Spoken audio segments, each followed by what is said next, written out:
The untouchable True School Sports Empire proudly presents something the boxing games are missing. Hey, what's going on? It's your boy BT, and I came here to talk some boxing with the thousands of True School Sports subscribers. And this is the official Teofimo Lopez versus Pedro Campa live fight reaction extravaganza. It's been a long time since we went live for Teofimo Lopez fight, so it's good to have Teofimo back in the ring. Right now it's currently 9:33 p.m. Eastern Standard Time here on the East Coast. So shout out to everybody wherever you're at. Just so you guys know, look, I don't know if y'all noticed, but the down there, I had a little thing down here. So for those that see this thing down here, there's a Cash App right there if you want to donate. Got the PayPal right there if you want to donate. The Instagram account if you want to follow me. The Twitter account if you want to follow me. The Venmo if you want to donate. So all the information's right there, and it won't go anywhere. So if you want to support the channel and follow me and stay connected with your boy BT, that's the best way to do it right there. It's right there for you guys, so you don't gotta ask. But yeah, man, we got the one and only. What's up? He needs no introduction. He's known the world over from the mountains of California to the beaches of South Florida to the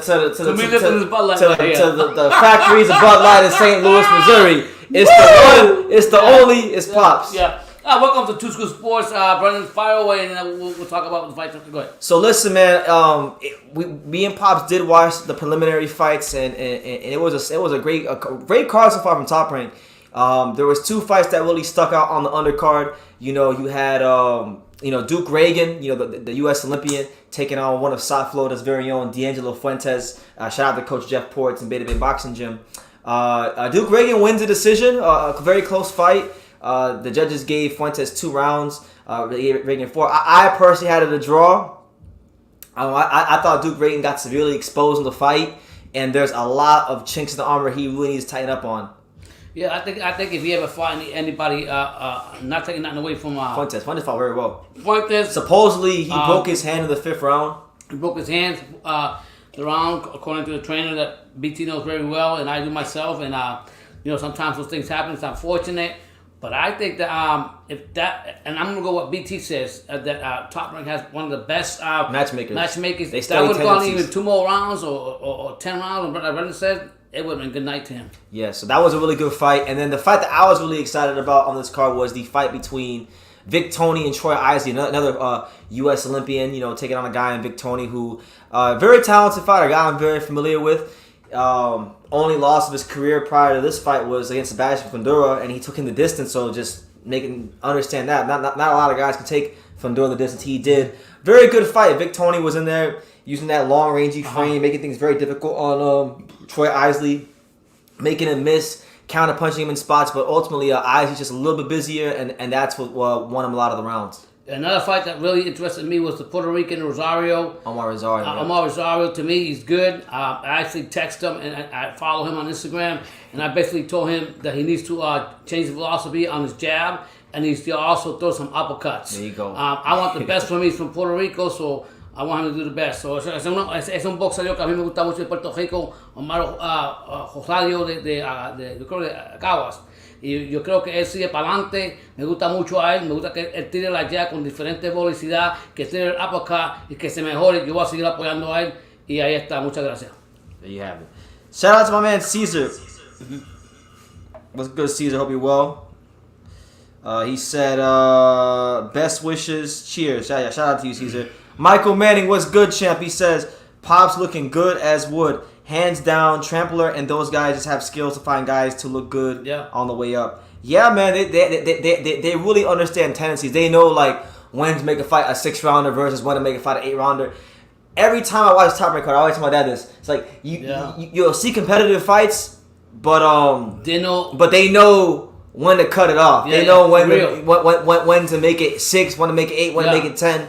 They barely ever give their prospects more than they can chew. You know what I'm saying? Yeah, so I mean that was overall. I liked the undercard. I was very excited for it. BT told me you're gonna like this undercard on Top Rank. Sit down with me, watch it for a while, observe it. So not just my opinions, what you guys want to say. We know the big story is Teofimo. To me, the big story is Xander Zayas. I've been following for a long time. Hear from Davey.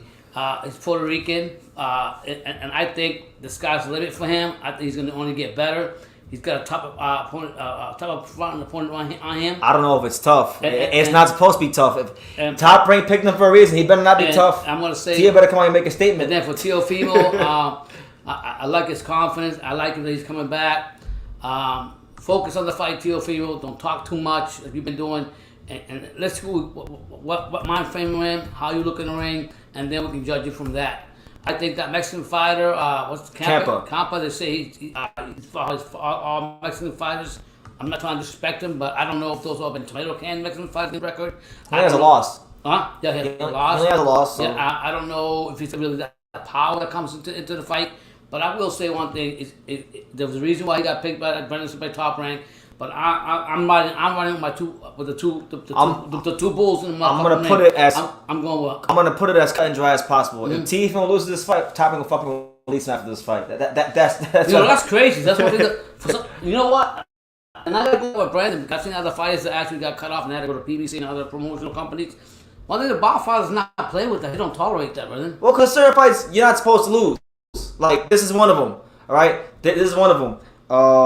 Do you think Teofimo is going to come in here and get a devastating knockout? Do I think he's going to get a devastating knockout? He better get a devastating knockout. He better. If he gets anything less than a knockout... Yeah, I mean, Tim Bradley was coming up through the whole Top Rank, right? Look. Michael Manning said, look, what I just said about Teo, Paulie Maldonado just said it too. If he loses this fight, he should get cut. Top Rank cut his ass. Wow. Well, thank you, Manny. And if he's saying it, BT, you know what? I don't like this as my son because a lot of times I'm not gonna. He's the best prophecy or whatever, or fortune teller or whatever you want to call him. But that motherfucker knows. Yeah. And he's been telling me, pops, if Teofimo comes in here and feels this and that, and another thing I'm gonna say about Teofimo, all of a sudden. And I'm not trying to disrespect him. I'm glad he had a help on. But all of a sudden, for some reason, they give you that excuse that, he had things with his They've been saying that, though. They've been saying that. They've been saying that. Him. They've been saying that. That's not a new thing. They've been saying that. So, I'm going to go say it like this. To me, Teofimo got to come in here and knock this motherfucker back to Santa Aurora, where the fuck is from Mexico, and let people know that I'm here and I'm coming forward for anybody. All right. Carl Hansen, what's good, champ? He says, Sloop BT and Pops, Ocampo was sparking Tio. That's right. Michael Manning says, listen to your son. It's dummy well since I've been here. Thank you, champ. Thank you. Yeah, so that's pretty much our little recap of the undercard. It's been a good card so far. Right now in the broadcast, we're heading into the 5th round of the fight between what's the guy's name? Enrique Vivas, 21-2 versus Eddie Valencia Mercado. The next fight is the co-main event between Xander Zayas and Elias Espadas. Xander is looking to run the record up to 14-0 against a tough Mexican fighter, and Espadas was 22-4.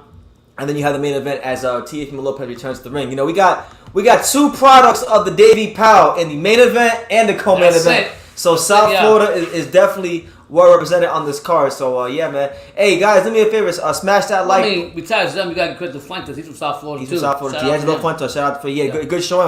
I hope he gets another opportunity in the future against another fighter. But shout out to everybody here. Smash that like button. Definitely take the time to subscribe if you're new. It's the Untouchable True School Sports Empire. I'm gonna let you guys know again because this is a new feature down here. I just made this little thing down here, this little overlay thing. So look. If y'all want to donate, aside from super chats, you got the Cash App right there. $$ Jessica from Dania. You got the PayPal, TrueSchoolSports2012 @gmail.com. You can follow me on Instagram right there in the pink area, Jessica from Dania. Twitter @TrueSchoolSports. Venmo @Jessica from Dania. And all that will go towards. And I'll be honest, if you can support the channel, it's only going to go for great lengths for which to go forward. But also, if you can hit that like button, if you can't afford the cash, we got to understand that everybody's having a hard time. But anything you can give will be a blessing not only to us, but to you with our content. That's right. And let us know, where you're watching live from. What city, what state, what continent, what country. Represent down below, and we will give you a shout out because I want to see how international we are on the broadcast. With that being said, let's stop talking for a second and let's go to the actual fight. So let's put that sound on. Make sure you guys smash that like button. We're here. Yeah. Whatever you want to talk about here. Absolutely. We got Osman in New Jersey. Shout out to my man Osman. New Jersey. Alice in New Jersey. Shout out to Jersey. When I came from Puerto Rico, the first place I lived was in Jersey City. Yeah. Valora says he's tired of Teofimo's excuses. I thought he humbled himself and grew. He's still in denial about Kambosos. Yeah, man, listen. George Kambosos Jr. beat him fair and square. They can say whatever they want. It was a fluke. He had an off night. Listen, you only get one chance on a given night to perform. They didn't do it. They came up short. They lost. They had to live with that. George did what he had to do.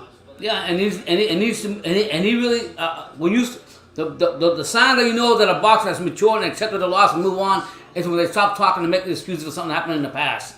Move the fuck on. Shut the fuck up. You and Senior. I support both of you guys, Lopez, and move the fuck on and stop being disillusional. Simple as that. Shut your fucking mouth and box. That's how you feel? Yeah, that's how I feel. I'm tired of him talking. He's already coming up to 140, talking about all these motherfuckers that got flaws. Motherfucker, you got a flaw. You talk too much and you didn't train for the fight, and that's what happened to you. That was the fucking downfall. So if you come tonight, you better go in there, knock the motherfucker out, and then you can talk your shit.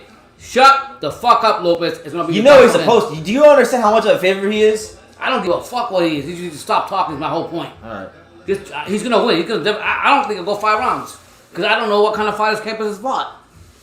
I wouldn't be surprised if Campos took his ass the distance. You think so? I A lot of and shout out to the Mexican fans. They say he's a tough fighter. A lot of Mexican fans over there talking about, so I'll give them respect too. I don't know much about it, so I have to shut my mouth too, because I'm just like Teofimo. I'm talking shit when I don't even know shit. So you act like a Teo. Yeah. So yeah. So it sounds like you do what they call projecting. You act like that. So you say he acts like that. Yeah. Exposed. Yeah. By True School Sports. Pops exposed. Yes, sir. But yeah, we're heading into the 6th round of Vivas versus Valencia. Yeah.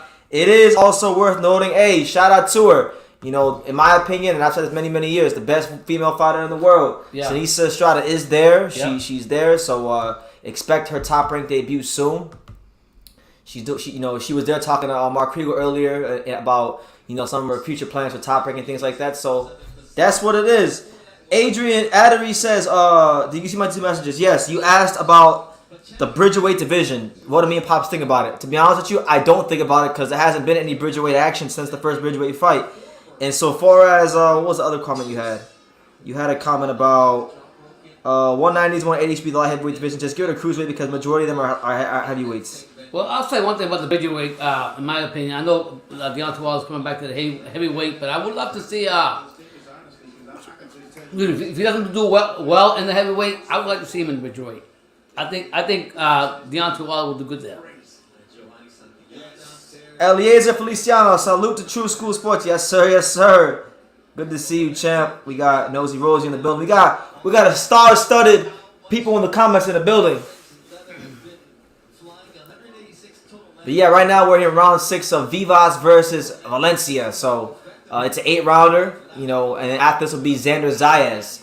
And while we got you on for the main event program, note, we got next week the big fight, Joshua and Usyk. Just want to let you know, I don't know what time it's There's actually 3 cards on next Saturday. There's Navarrete versus Baez, Broner versus Figueroa, and Joshua versus Usyk. So there's actually 3 cards.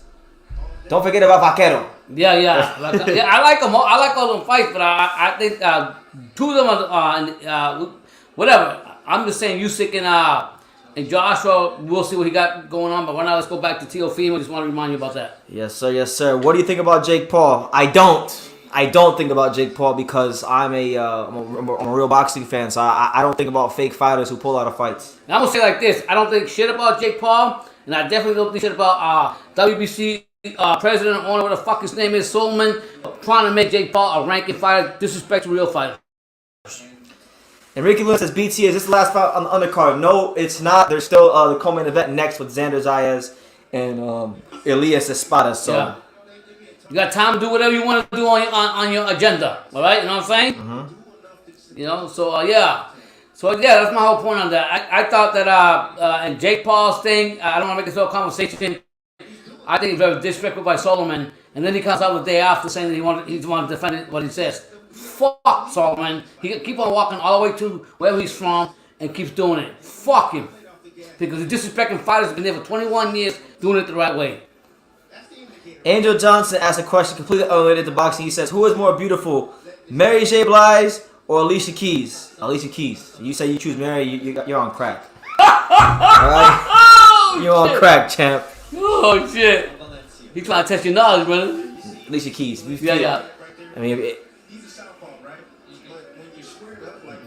he had 20 seconds here in round 6 between Vivas and Valencia. You know, I haven't paid the most attention to this fight, but you know, when I have paid attention, I've seen two fighters that have been, you know, fighting a lot in close quarters. Like right now, you got Vivas. Vivas has Valencia cornered on the ropes. Yeah. And Valencia is just throwing these little accident punches out the ropes, but nothing.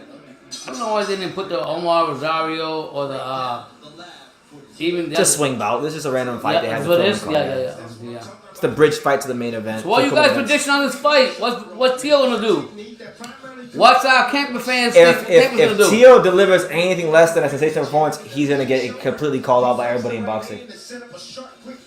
That's what I'm saying. He can't be talking like that. I know confidence if you tell me, but he can't be talking like that. You can't, but he can't talk like that because he needs to focus on. But I can talk like that because I'm not fighting. But he's just new to the weight class. You know what I'm saying?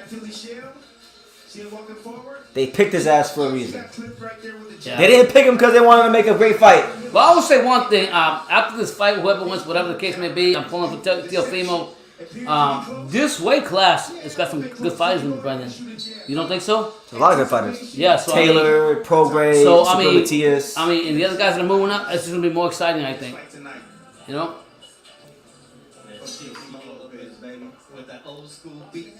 True School and Pops. I would like to see Derek Chisora versus Oscar Rivas next for the Bridgeweight title. Be a good fight. You know, Chisora will fight anybody, as he told you. It's just so long as the money's right. He just wants to fight for the money. Yeah, Chisora's making money. He wants to just fight like BT says. And I'm going to go with the Godfather. That motherfucker sharper than the fucking knife.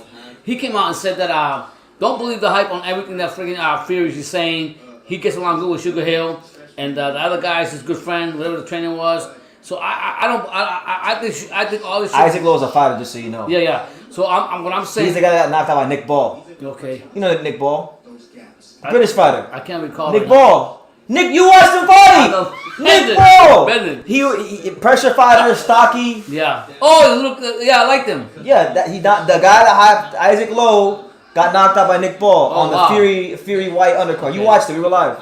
Okay. Yeah. So I'm saying, don't believe the hype on Fury. He's just calling attention. I think he's not retired, like you say he's retired. He might be retarded, but he's not retired. Yeah. For all you guys that keep asking me about one Teofimo fights, listen, I don't know the exact time he's gonna fight. All I can tell you is right now we have this fight going on with Vivas and Valencia. Yeah. They're in the middle of the 7th round. It's an 8-rounder. Then you got Xander. Then you got Teo. So I would say rough estimate. And this fight's almost over. 45 minutes to an hour from now. Yeah, because this fight's almost over, so you don't want to miss it, man. You don't want to miss that. Hey, I got a question. I got a question for you, Pops. Valor asked, if they were to fight, who wins on 154 pounds? Xander Zayas or Danny Garcia? You know what? Danny Garcia. You out of your fucking mind. It's gonna be Zayas. Danny Garcia is there to pick a paycheck. That's it. That's all he's doing. Zayas is up and coming, true Puerto Rican star. He's going to prove it tonight again, and he's going to continue to rise up the ranks. And if he goes 154, this is one guy, and a couple more fights, how many fights, it's going to be tough to beat. That's something that we saw what happened. But I like Danny Garcia, too. He's Puerto Rican, so. And I'm happy how his life is going. He's very successful. So all he's making now is just extra money to spend.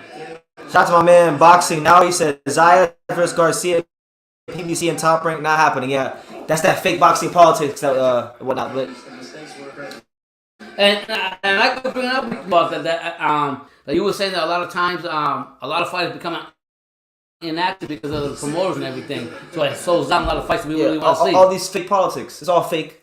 Yeah. It's fake. Fake shit, man. And that's what it is. So sometimes, like, I've learned through the years, when I listen to myself from the beginning, don't always believe everything you see on Instagram about a fight. Don't always believe anything you see on social media, YouTube, whatever, until he has 3 barriers, and he tells me this all the time. But you know what I do every single time? Just like when he asks me about the fight, I'll come back and let's do a fight and ask him, hey, Brendan, right? Oh, what fight? No, what I'm saying as far as not believing what what you actually see on social media, on fights and this and that, to a signed place and everything. And a lot of times he'll tell me this over and over, and I'll come back and ask him some stupid shit. He'll tell me, hey, yeah, like a lot of fights. But I'm confused what you're saying. What I'm basically saying is that a lot of fights that I think is going to happen. They're not official. They're not official. Yeah. Mickey Bay, man, look at that shit last night, man. What happened there, Brandon? Yeah, that was crazy. So for those that don't know, Mickey Bay and Tevin Farmer were supposed to fight last night, and they canceled the fight at the last second because they found out that like the checks and all the money was not clearing, and the checks defaulted at the last second. So they said, we're not going to the ring. You said money talk, BS walk. We're not taking that fight. Wow. So, I mean, what's crazy is these fighters, they've been in the game for a minute. They should know how this shit works. You can't just take a promoter's thing and not know about it to the last minute. It's unfortunate it didn't happen, but I think it'll happen in the future, though. I think so, Brandon. If they just get the right people behind it. Yeah. So, yeah, here we go into the 8th round of Vivas versus Valencia. The co-main event is next between Xander Zayas. But yeah, I would highly advise anybody, if you guys didn't watch the fights in the undercard, there were some good fights. You know, Duke Ragan, D'Angelo Fuentes fight was a really, really competitive fight. Vic Toney versus Troy Isley was a very, very competitive fight. I think Omar Zario. I think Troy Isley and Duke Ragan both got valuable experience tonight against two really determined opponents tonight. So hopefully they can parlay that and become better fighters. I will say, Brandon, that if and this is my own opinion how I feel about it, if Fuentes didn't break his hand, I think he probably had a chance to win that fight, catch him. And at the same time, I've seen a lot of. I've never seen. Your boy from Tony fight? Vic Toney, yeah. But he was standing in front of an Olympic fighter, making him miss jab. Countering, the pull counter. In front of him. I'm like, oh my God. He just didn't throw enough punches. Otherwise, he would have had a chance to win the fight. Yeah, I don't, like I said, but I like the fighter. I like what I see from him. I just think that he has to be more active. And I think that sometimes you need the right team around you to push you that way. You do. Yeah, as far as Mickey Bay versus Tevin Farmer, yeah, it's like the 3rd or 4th time it's been canceled. Are you serious? We want to see this fight, man. It's the biggest fight in boxing, man. If Crawford and Spence get made, fuck it. I want Mickey Bay versus Tevin Farmer on the undercard. What's crazy about we need this fight to happen. What's crazy about there are a lot of channels waiting for them to come to the fight. They're waiting for it. They're like, what's going up yet? What's going on? And then it came out with. I was gonna buy it. What's crazy was I was gonna buy the pay-per-view last night. But then something in my spirit said, BT, do not buy the pay-per-view. And then I was talking to you last night, and I go on Instagram, and these guys said, oh yeah, we're not fighting because the promoters. Do they get refunds for that money for fighting? I hope so. That's kind of crazy. Oh wow. And do you think the public really want to see that fight that bad? No. It's just it's just me talking shit. Nobody wants to see that fight. No, yeah. I'll be honest. I think that God bless Tevin Farmer. He's well off. He's got his. He gives back to the community. He has clubs, this and that. He's very successful. God bless Tevin Farmer. I think Mickey Bay is great. I love his country accent. I love how he talks and everything. Mickey Bay is great for boxing. Really like him a lot. Yeah. Let me see something. Let's see. Yeah, so we got you have the Joshua fight coming up. I'm really excited to see Shakur against Cansayo. What his name is? Cansayo. What's his name? How you say his name? Cansayo. Cansayo? Robin, I'm just calling him. Robinson Cansayo. Cansayo. Yeah, I think Shakur gonna take that, and I'll be honest with you, Shakur. He's 140 now, right? Shakur Stevenson's at 35. Fuck. When he was up to 130. No, he's 130. He's 130. He's gonna go to 35. He said he's already talking about. My God. Can you skip that? He's already talking about he wants to duck Joe Cordina and go to 135. Oh my God. People don't like what I say, but I'm gonna say it like this: if he be consents out and go up to 135, I'm considering a duck of Joe Cordina because I want to see that's the fight to make. Joe Cordina just has had a sensational knockout against fucking Ogawa, and Shakur has been running his mouth on Twitter a lot about what he would do to Joe Cordina. Yeah. So if you don't back up those words and he go up to 35, it's a duck. Hey, let me ask you another question because that really interesting. We talked about earlier today. By the way, guys, just so you know, Jose Enrique Vivas and Eddie Valencia has went the distance, so now we are patiently await for the decision, and then the co-main event when Xander starts will be next. So when Xander's fighting next in the co-main event, I'll put the sound on and we'll zone more in on what's going on on TV. Okay, go ahead. Let me ask you a question, BT. What do you think about Bertuzzi being pushed back and Bertuzzi? Boazzi. Yeah, Boazzi being pushed back and actually getting the fight with Bivol, and we had a discussion Bivol against Ramirez. I think Bivol will beat Ramirez. A lot of people think Bivol will beat Ramirez, but I'm going with the Mexican. I'm just asking real quick. We don't have time to talk about it. I think Zotto has what it takes to beat Bivol. He's got the Mexican style. He's got no footwork. He's got no. Is that what you really think? Yeah, that's what I feel. Okay. That's what I don't think he's got no foot movement. He's got the Mexican style coming straight forward. You know what? Bivol is going to do the same thing what he did to Canelo. No, he's not. He's going to outbox him. He's not going to fight him. He's going to outbox him. What do you think? That's not what I think at all. That's not what I think. He's going to win the first 2, maybe 3 rounds. And then Zotto's going to put that 200 plus pounds on him, and Bivol's going to get hurt. But that's what's going to happen. You don't think that That's what's going to happen. You don't think that Bivol... This is the real Mexican. This ain't no fucking. This ain't no punk ass. Irish. This is the real Mexican. Okay, here's the This is the defender of Mexican boxing. Okay, well, when he fight Bivol, I'm getting me a sombrero. Okay, well here's the stop, brother. You don't think that Bivol is smart enough to know keep distance, keep it. Bivol ain't fighting like this. So you're saying Bivol ain't fighting like this. So you're saying a couple of punches that Ramirez throw could hurt Bivol. The liver, that timing he's got. Yeah, you gonna see. You gonna find out. You gonna.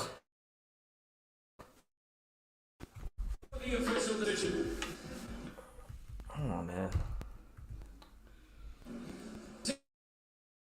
Jacob scores about 77-75. Give me 1 second. Hold on. I'll be back in like 2 seconds. I'm gonna refresh the screen because this is going all slow and I don't like it. It's going kind of slow.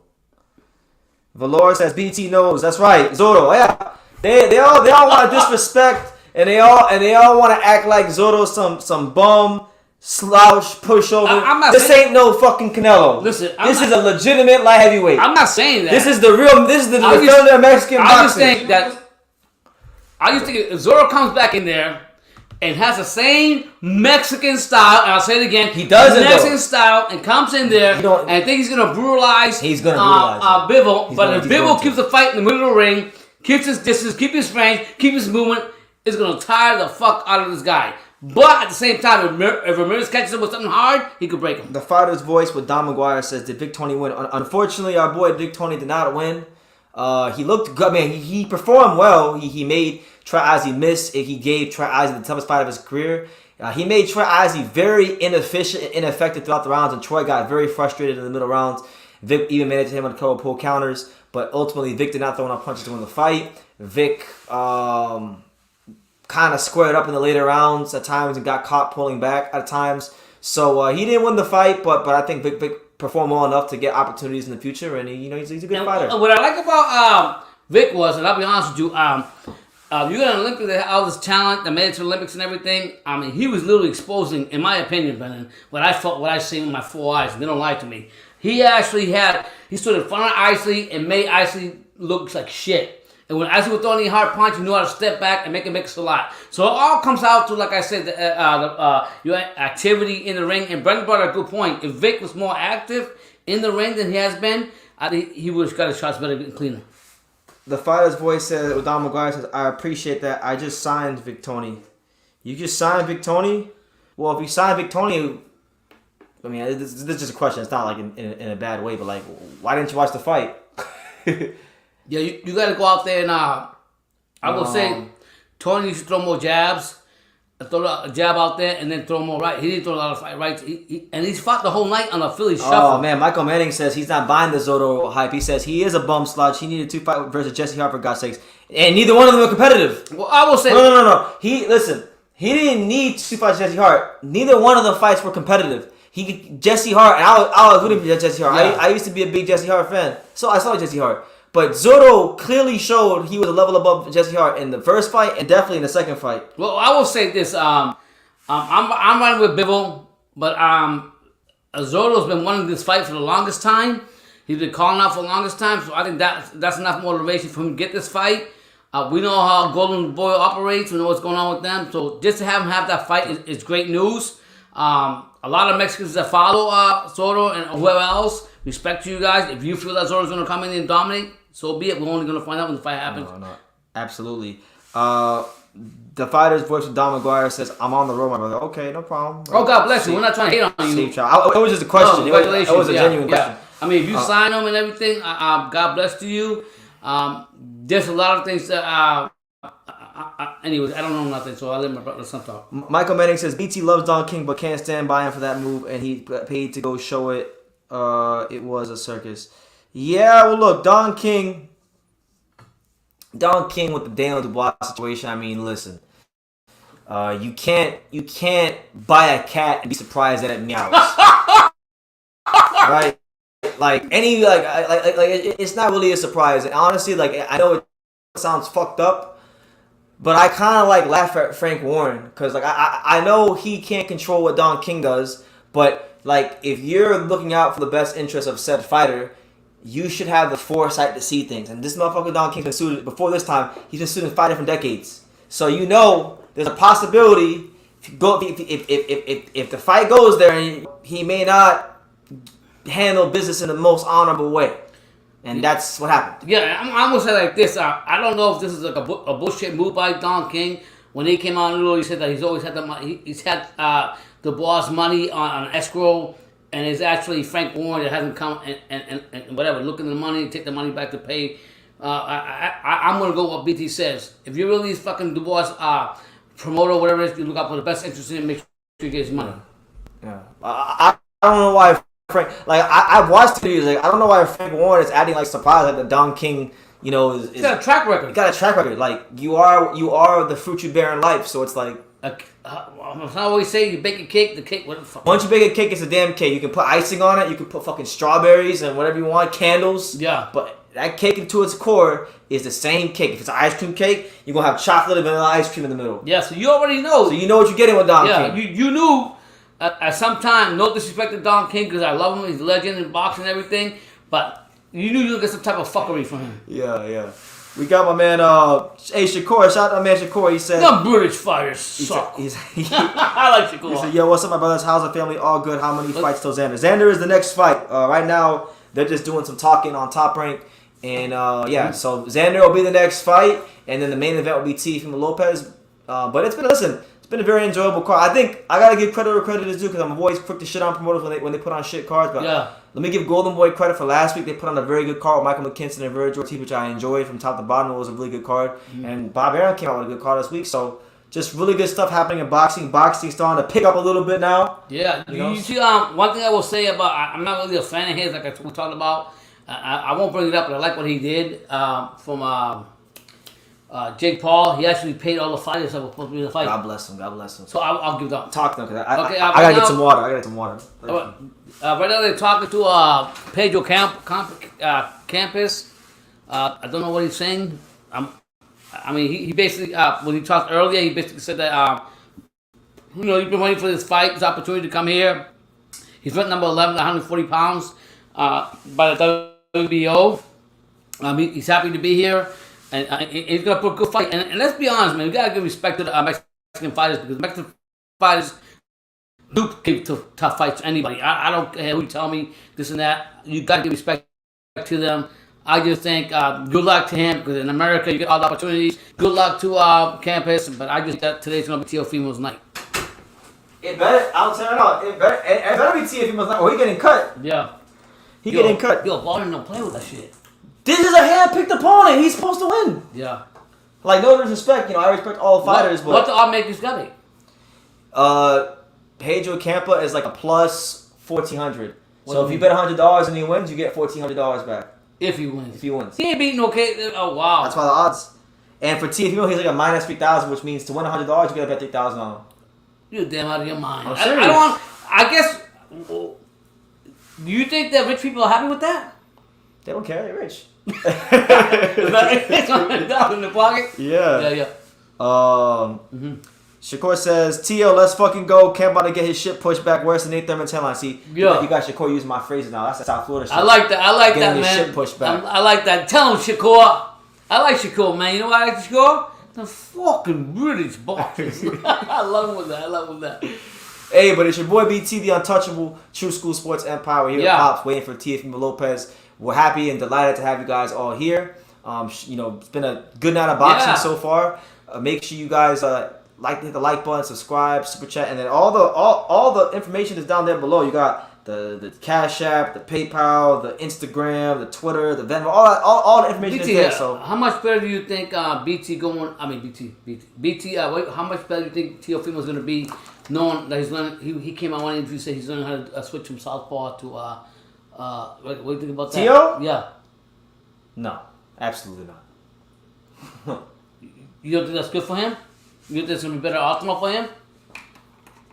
I mean, if he's gonna do that, if Teo's gonna be out here switch hitting, That's what he said. this is the kind of fight where he should work on it. Experiment, you mean? Yeah, don't pull that shit out when you have a big title fight. No. Work on it now. Yeah, he came out and was saying that he actually learned how to fight southpaw, so he's trying to better his game. Go ahead.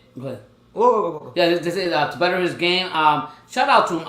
I see Teofimo even after the loss. The only thing is, I just see he's focused on the fight, stop talking too much. I see him like he's in my point, but a lot of subscribers say they're praying for him.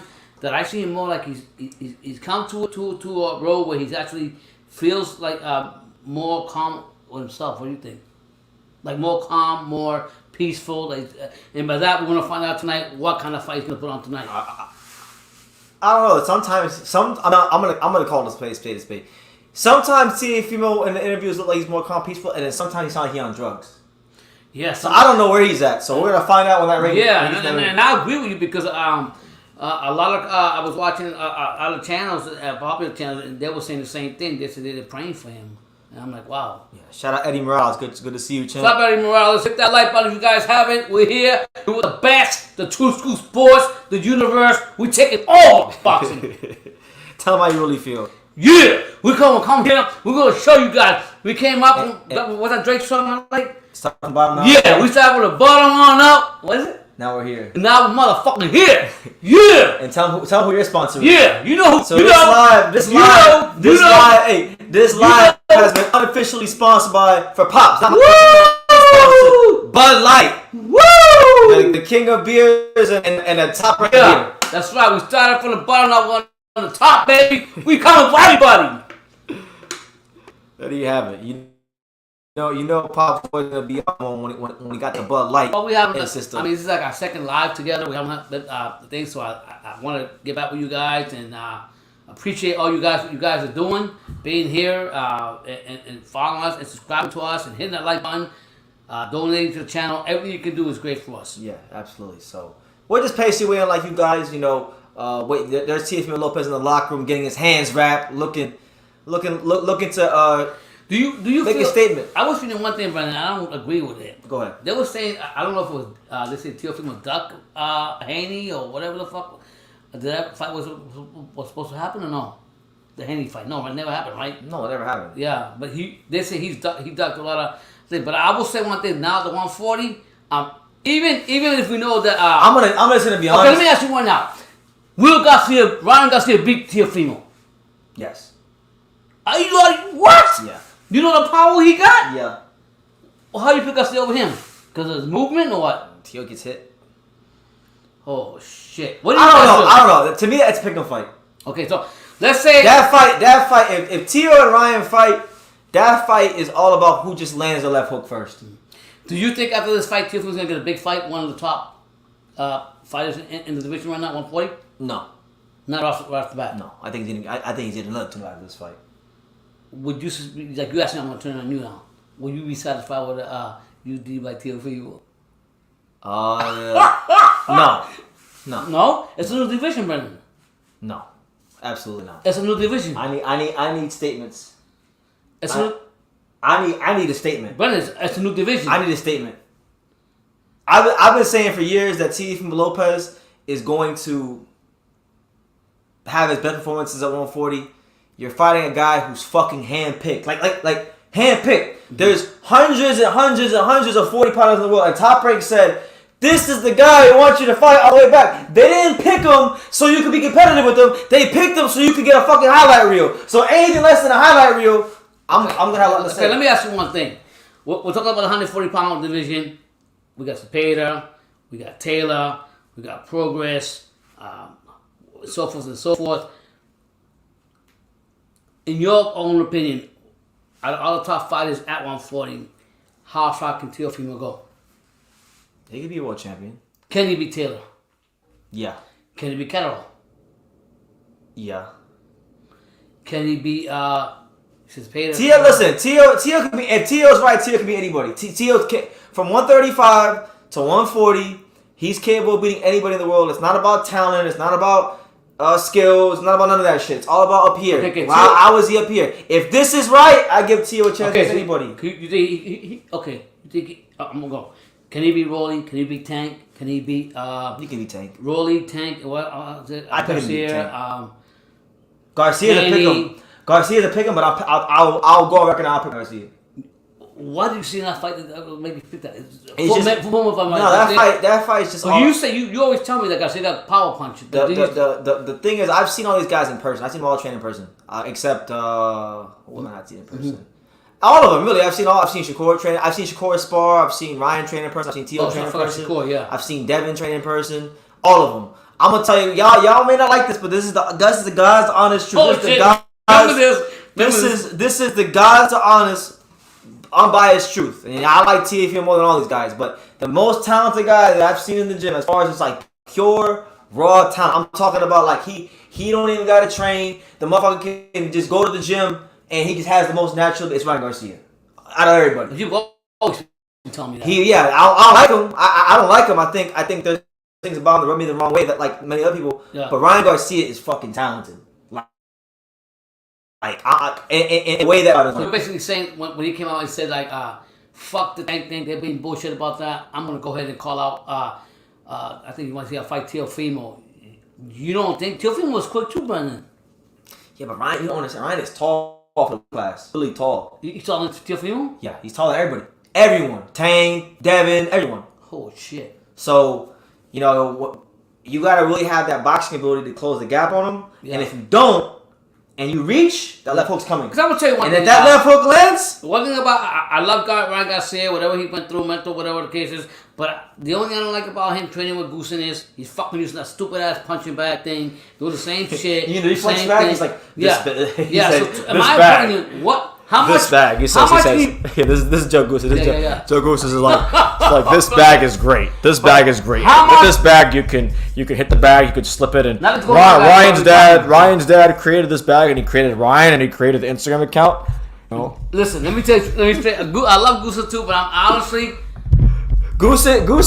How much better can you get from just doing the same practice over and over with the same bullshit? Like, you're sitting there punching the bag, blah, blah, blah, blah, blah, every day, blah, blah, blah, blah, blah, blah, blah. The same fucking thing you've been doing since you came up.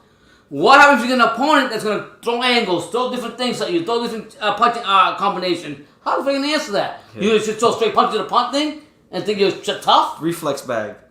That's what you say? Let's call it. Reflex bag. Okay. I'm just saying. Shout out to William Ritter out there in Nashville, Tennessee. Let's go, Tennessee, yeah! Caleb Pop, baby! True School and Pops. Can the heavyweight division become boxing? Can heavyweight boxing be popular like the NFL, NBA, baseball if it was pushed properly? That's a loaded question. I think all of boxing could be as popular as those sports if it was promoted properly. But the problem with boxing is, I think Cali X Boxing, shout out to him again. He's just putting out those bangers. Shout out, subscribe to him. Cali X Boxing 2.0 on this channel. He said it best. Boxing is primarily a middle class and lower class sport, economically speaking. But boxing, the way it's being promoted in America, is almost turning into like a country club. Like the sport should be as inclusive. It should be as visible as any sport in America. But it's actually one of the least visible sports in America because first they make you pay for subscription services like DAZN and ESPN Plus. Then when you get those subscription services, they make you pay pay-per-views for the fights you really want to see. So it's like they're putting things on two different paywalls. How do you expect your product to get as much visibility as possible if it's so exclusive? It has this country club feel to it, and he did a great job too. He also said that the baseball's done the same thing. That's why baseball ain't as popular as it once was. Mm-hmm. But if you look at the sports in America that are really thriving, like the NBA, like the UFC. These are all sports where the product is very easily visible, and they're not making you pay. Putting their prop behind a paywall, and then after they put it behind a paywall, they put another paywall up. So it's like, no, until boxing fundamentally changes how they the programming aspect, there's no way any part of boxing can be as popular, close as popular as those sports in America. And it's a catch-22. I've talked to my son about this a lot of times. He says a fighter can go without a promoter or be with a promoter, but it's always a win and loss type of thing. And I'll be honest with you, I think a lot of time it's the egos of the promoters that they don't get along with each other that cost them a lot of fights not to happen. Their egos, not the ability of the fighters that want to fight each other. It's their egos, and that's been a big loss in boxing. Yeah. Shout out to my main man, Glenn Avery. Major Key Boxing was good. What's up, Major Key Boxing? Hope all is well. That's right. Yes, Teofimo Lopez is back. Mm-hmm. Yes. What up, fellas? Tim Bradley said Tio was undisputed, so was he undisputed? Listen, I don't want to get into all that. That's old news, honestly. And I personally think he was. It doesn't matter what the WBC says, but then they created a fake. But I personally think he was. But you can't say that now because the people who like Devin Haney will say, well, he was undisputed because Devin had this belt and Tio had that belt, but that wasn't Tio or Devin's fault. Okay, I'm going to say like this. WBC's fault. All Tio did was beat the motherfucker who everyone said was the man at the time. Okay, I'm just going to put it straight up like this. It's just like a book. You need to turn the fucking chapter. Let's see what we know what Teofimo did back in the day. I'm gonna say back in the last chapter.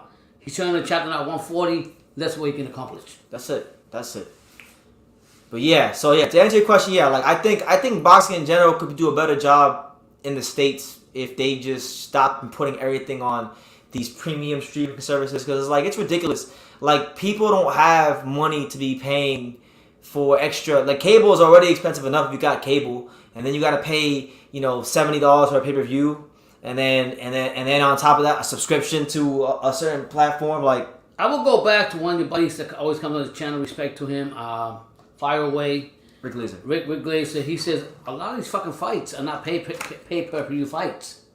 It's like what Brennan was saying earlier. Think of some of the fights that we've had as pay-per-views this year. Like you had Keith Thurman versus Mario Barrios, your favorite, on pay-per-view. Fuck that. So what I'm saying is a lot of these fights is just a narrative of the promotional company. Luis Ortiz is fighting in the second pay-per-view this year. Yeah, that shouldn't even be a problem, to be honest with you. Charles Martin versus Luis Ortiz was pay-per-view. So what I'm getting at is because the promotional companies know they can set up a narrative and casual fans are blinded by it and they go along with it because they don't know much better, and as long as they're making money of it, they're not going to change it. But I'm going to go back to what Fire Away said. He says a pay-per-view fight is a fight between two legitimate champions or two legitimate fighters, quality fighters that you're going to pay your money for. Some fighters that PBC has put out this year have been like shit. And other promoter companies too, not just them. So what we're getting at is you can't always believe what a promoter tells you or what they try to sell you. It's like you going to Walmart and somebody's trying to sell you a cable TV or what the fuck trying to sell you, and you just listen to believe their word, and then you go somewhere else and you find out it's not the real truth. Yeah. Abram says if they don't do pay-per-views, they won't afford fighters. It comes to giving fighters leverage. Well, you know you're wrong because the only reason we have that narrative floating around in boxing now is because Al Heyman and a lot of other promoters have made a habit of giving certain fighters high guarantees, right? So I think there needs to be a market correction in boxing. We need one of these promoters to step up and say, look, this is how it used to be. It ain't that fucking way anymore. So if you want to get paid, you got paid, you better go in there and start fighting for real. And also, you're creating a facade. What is it? A fake shit.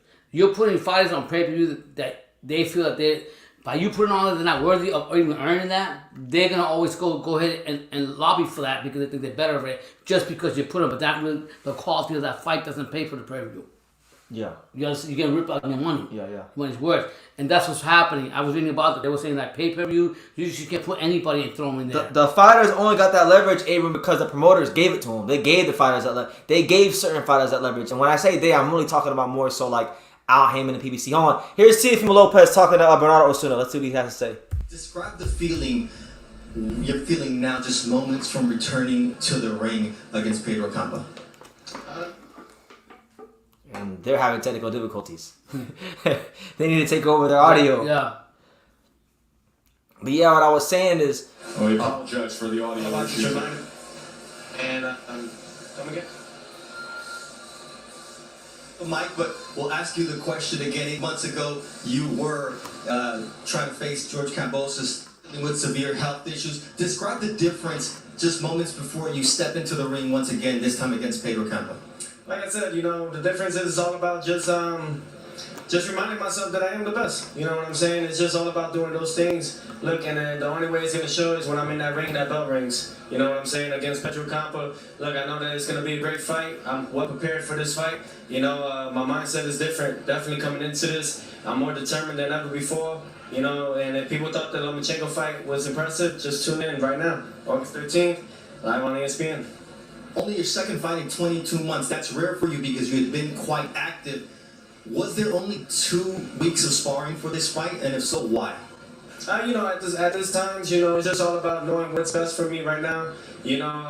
Just finding my range. I don't need to kill myself in the gym, done it for all last year, you know what I'm saying? So it's all about just understanding my body, seeing where it's at, and just really going from there. I think it's all about finding my range and my distance. I think I did enough of that for 2 weeks.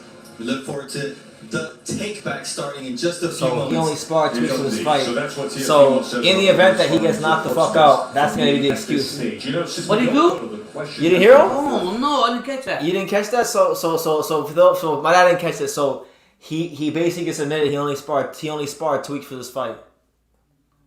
Because he said basically last year he killed himself in the gym, so he doesn't have to do that for this fight. So in sparring this time, it was all just about finding his range and his distance. So now I think Tio will win, but if he gets knocked the fuck out or loses, that's the excuse right there. Yeah. I only sparred 2 weeks for this fight.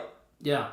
Well, I'm going to go back to the narrative. The problem with in the real world, we get fucked over with false advertisement, false whatever, and if we believe everything is the world says, and we go along with whatever they say, whatever they do, then we're just as wrong for going along with whatever narrative they have. The same thing is with boxing. If the casual fans don't know any better, and you sell them a fucking if you sell them a fucking a steak instead of selling them a Flemish steak, and you go along with it, I'm gonna keep selling it to you. And that's the narrative that boxing, the promoters and everybody has done, and that's why it's hurting boxing. Because a lot of times what's happening now, a lot of people want the pay-per-view, but they don't know better. The casual doesn't know any better. And as long as they go. You're like going on a rant. It's so good. Benjamin Molina says, who's fighting right now? Right now, we're waiting for the co-main event to start. Xander Zayas wasn't in the tunnel, but he hasn't officially made his way to the ring yet. So when that ring walk start and the fight start, we'll zero in. But until then, we're going to talk. What do you feel about that, Brendan? About what? Him sparring 2 weeks? I don't agree with that. I don't fucking agree with that. I don't know. That's the. In my opinion. Because my opinion, right? You don't fix what's not broken. You lost your last fight, and I know he lost his last fight because he didn't prepare hard enough for the last fight. That's why he lost. Right. When you say you only sparred for 2 weeks, that means it already kind of sounds like you're not preparing hard enough. So it almost sounds like history in its own way is repeating itself. Yeah, so, because you're and this is what I feel about it. I'm not saying you guys are wrong or right. I feel that you're undermining your opponent. You're not respecting your opponent enough. If you're telling me, oh, because I work hard to what? No, that's bullshit. That happened in the past. Turn the fucking chapter, Teofimo, and go in there and do your 8 weeks, whatever you gotta do. We'll see. Let's not get mad at him yet. No. I'm gonna go on his back right now. I don't like that because if he lost, he fucking deserves to lose. Because he's telling me he's trying. In my opinion, fuck his father. I love his father, but fuck him too. I'm gonna tell you straight up. You're taking the easy way out. You're taking the easy way out. The same way you fucked up. Hey, okay, my ears. Don't. The same way you fucked up in the first fight, and you cut off Jorge Rubio. Yeah, Jorge Rubio. Okay, you can't cut he didn't corners. Have to pay him. I don't want to hear that bullshit. You can't cut corners. If you got money, go spend on alcohol and do all kind of shit. You got money to pay a good trainer.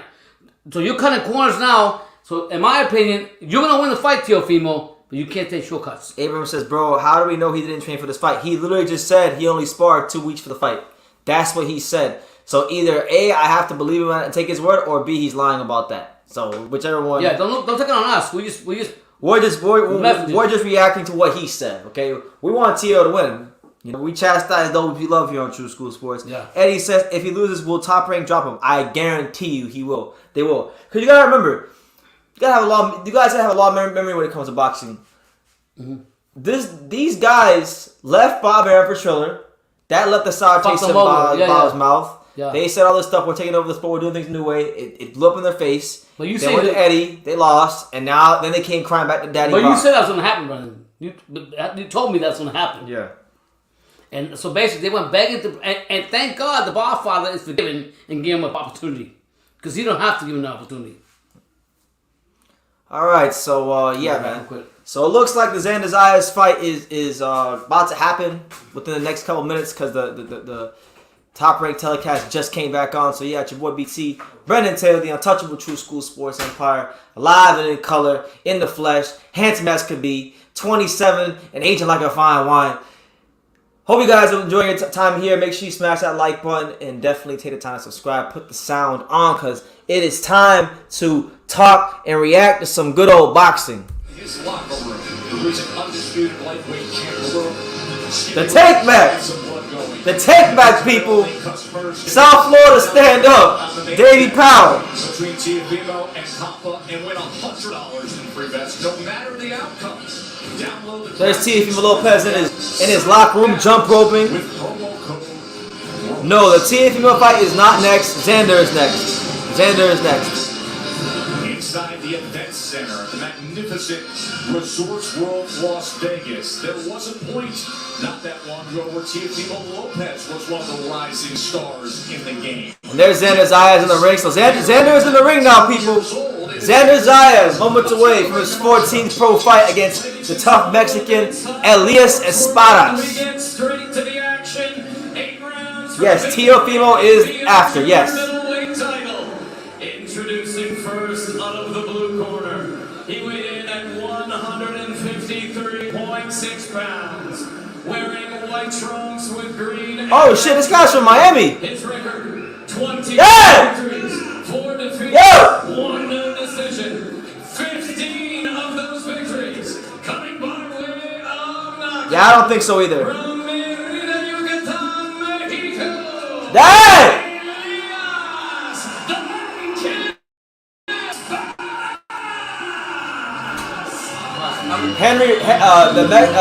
Henry promotes Mexican, Revolta. Is he? Henry Revolta was in the corner. Oh shit! Are you serious? Yeah. He weighed in at 153 pounds. ¡Vamos Puerto Rico! ¡Para que lo sepa! ¡Vamos San Juan, Puerto Rico! ¡David, Florida! ¡Yeah! Este va a ser la estrella más grande de Puerto Rico para todo el mundo, toda la boricua! ¡Yeah! Let's go Puerto Rico! Let's go guys! Next time Puerto Rico!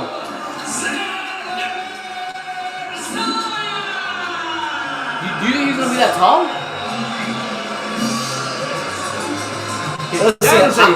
I can't believe how tall Xander Zayas is. He wasn't that tall. He was so short like 4 years ago. Hit that like button, super chat. We're here for you guys. Remember, our success is your success. So he has been active his 8th fight since the start of 2021. He was hoping to be more active in recent months. He was supposed to fight back at Madison Square Garden on the weekend of the Puerto Rican Day Parade. Alright, so here we go. Round 1. Xander Zayas versus Elias Espadas. The better part of May. It's a Mexico versus Puerto Rico rivalry, but both these guys apparently have ties to South Florida. Little did I know. Wow. Small world I boxing. saw the video, it went viral. You know, he's crying, talking to his fans, apologizing. Small world boxing. This comes with the sport, man. You know, So there goes Xander Zayas working behind that consistent jab. And a right hand to the stomach there by Xander Zayas. Man, Xander Zayas with the up jab. And he's hungry. Xander Zayas with a sharp, straight right hand.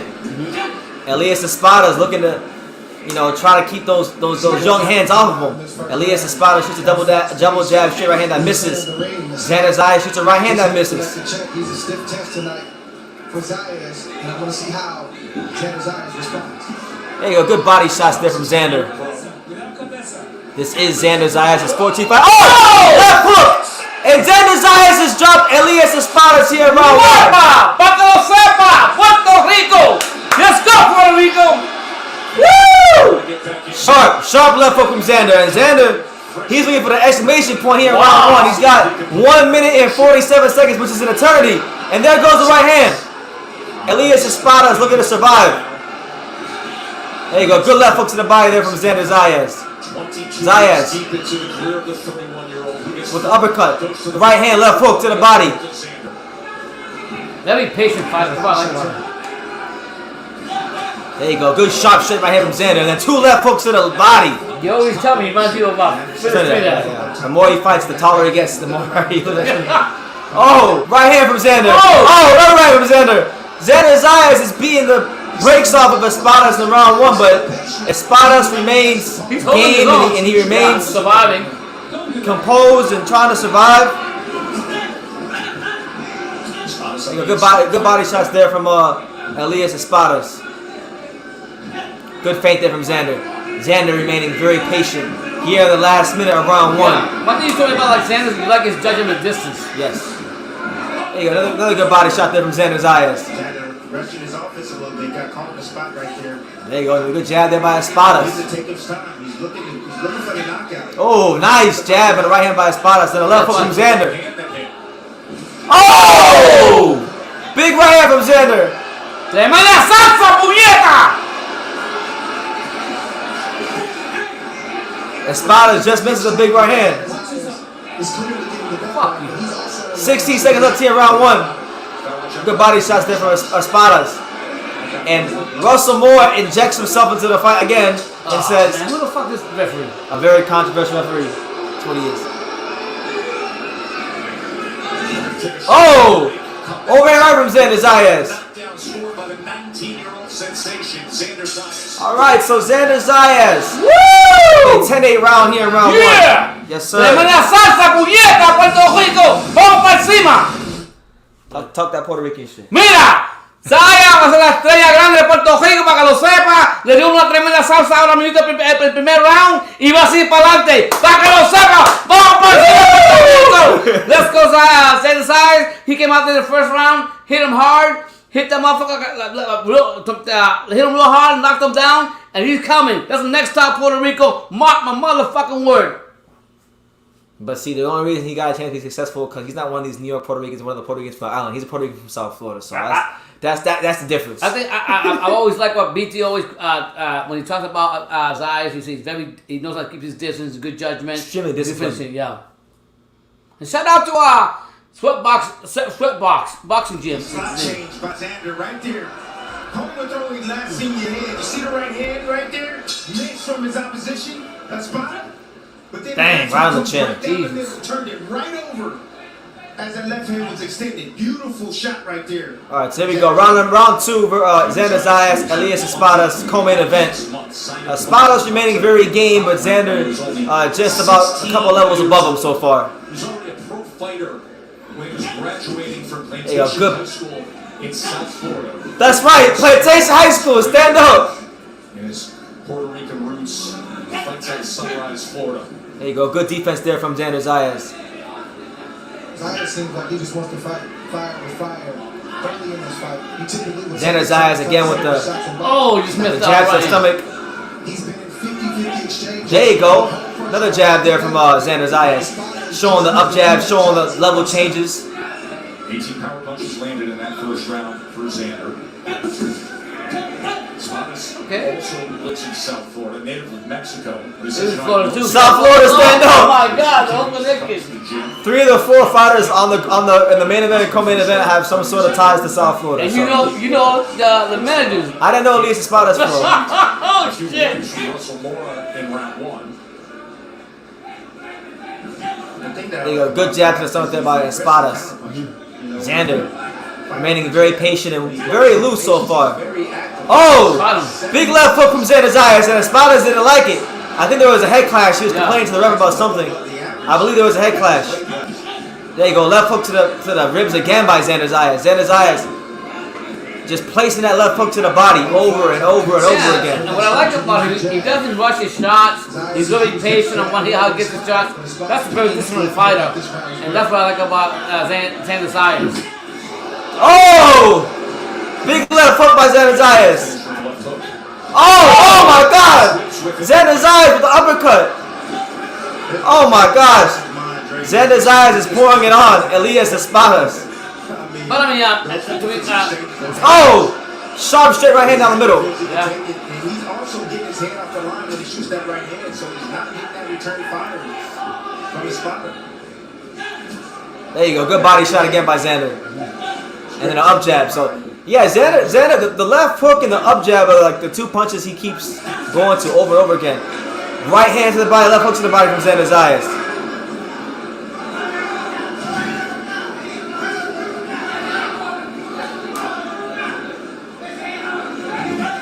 There you go. Good right hand again from Xander. Xander Zayas gets caught by a right hand, and then Espada throws another right hand on Xander Zayas. Xander has some swelling on his right eye. If you look at Xander's left eye, there's some swelling developing. So, woo! Good fight so far. H Money misses the zone. He says, "True School and Pops, True Pops salute to Teofimo Lopez, the next Adrian Broner." Nah, I won't. Nah, that's not. No, he's not Adrian Broner. Stop that. And I mean that in a good way. He's not Adrian Broner. I don't think he's that undisciplined.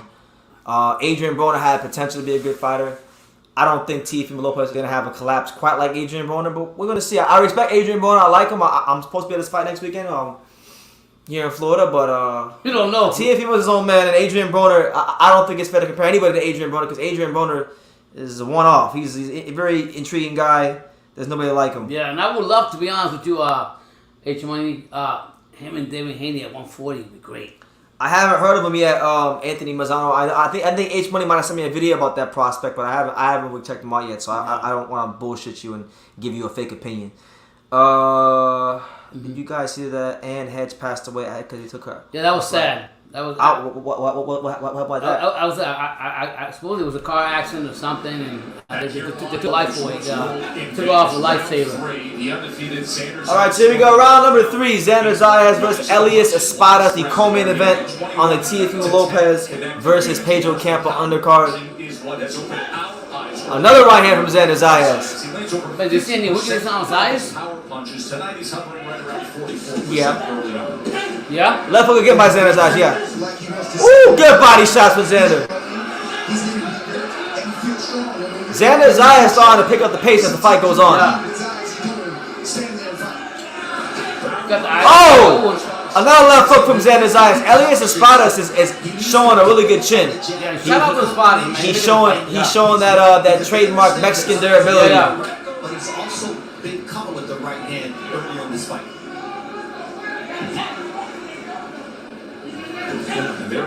And there's Teofimo Lopez in the backstage gloving up. His father is there gloving up. Teofimo Sr. And the team together, all the drama outside the ring. There you go, good body shot from Xander again. And Elias Espada he can't take this too much longer. Oh! The end's gotta be near. There's another right from Xander Zayas. And Xander Zayas, he's just showing that there's levels to this. Another one.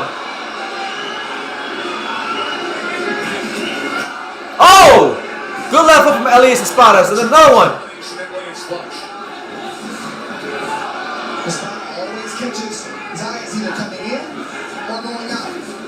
There you go, another one. Yeah, we do an uppercut, a little cover. Yes. You gotta get those hands up. Get your offense up. Lead when you punch. Yes, Xander Zayas. See, the thing with Espada is Espada doesn't have the craft to really trouble Xander, and he doesn't have the hand speed to match him either. So Espada, he's just trying to look for that one big shot. Good up jab by Xander Zayas, and that picked him right off. Good uppercut. There you go, good defense there by Xander Zayas, making Espada's fall real short.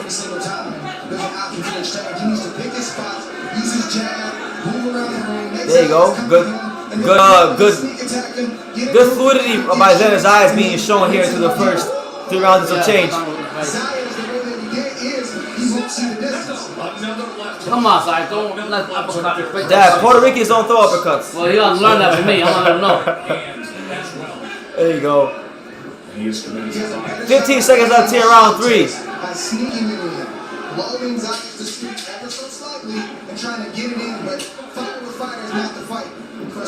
There you go, good defense again by Xander Zayas. Okay, so wow, I know it's a pretty easy fight to score. You know, it's a 3-0 shutout for Xander Zayas. A dominant performance so far against Elias Espada. Espada's having some success in the exchanges. There is a little bit of swelling on the the right eye of Xander Zayas. So, if I'm Xander, I would try to end this fight as soon as possible because he lands a couple more punches on that, maybe a head clash, then all of a sudden you got a big problem under your eyes. So he would want to end this fight as quickly as he can. But main event is next. Shout out to everybody who's here. It's your boy BT. Hit that like button if you haven't. Hit that like button. Subscribe if you're new. And yeah. Yeah, man, I like what I'm seeing. Shout out to Espada. He's trying to make it a fight. Trying to stay in there. Respect to him. Representing Mexico the right way he's supposed to do. He's in there fighting. He's getting a lot of big shots from Zayas. And he's countering the best he can. The crazy thing I find about Xander is man, he's still just 19 years old. That's fucking crazy. Like he's this good at 19 years old. I can't imagine what his punch power will be like when he's 24, 25, Anyway, here we go. Round number 4 between Xander Zayas and Elias Espada. This is an 8-rounder. His first amateur fight was right next to the gym owned by Tito Trinidad, the great legendary Tito Trinidad, who came to see him fight. In fact, he beat one of Tito's. Good jab there by Elias Espadas. And Tito had his day. Another jab by Espada. So Espada's in parts of this fight picking off Xander.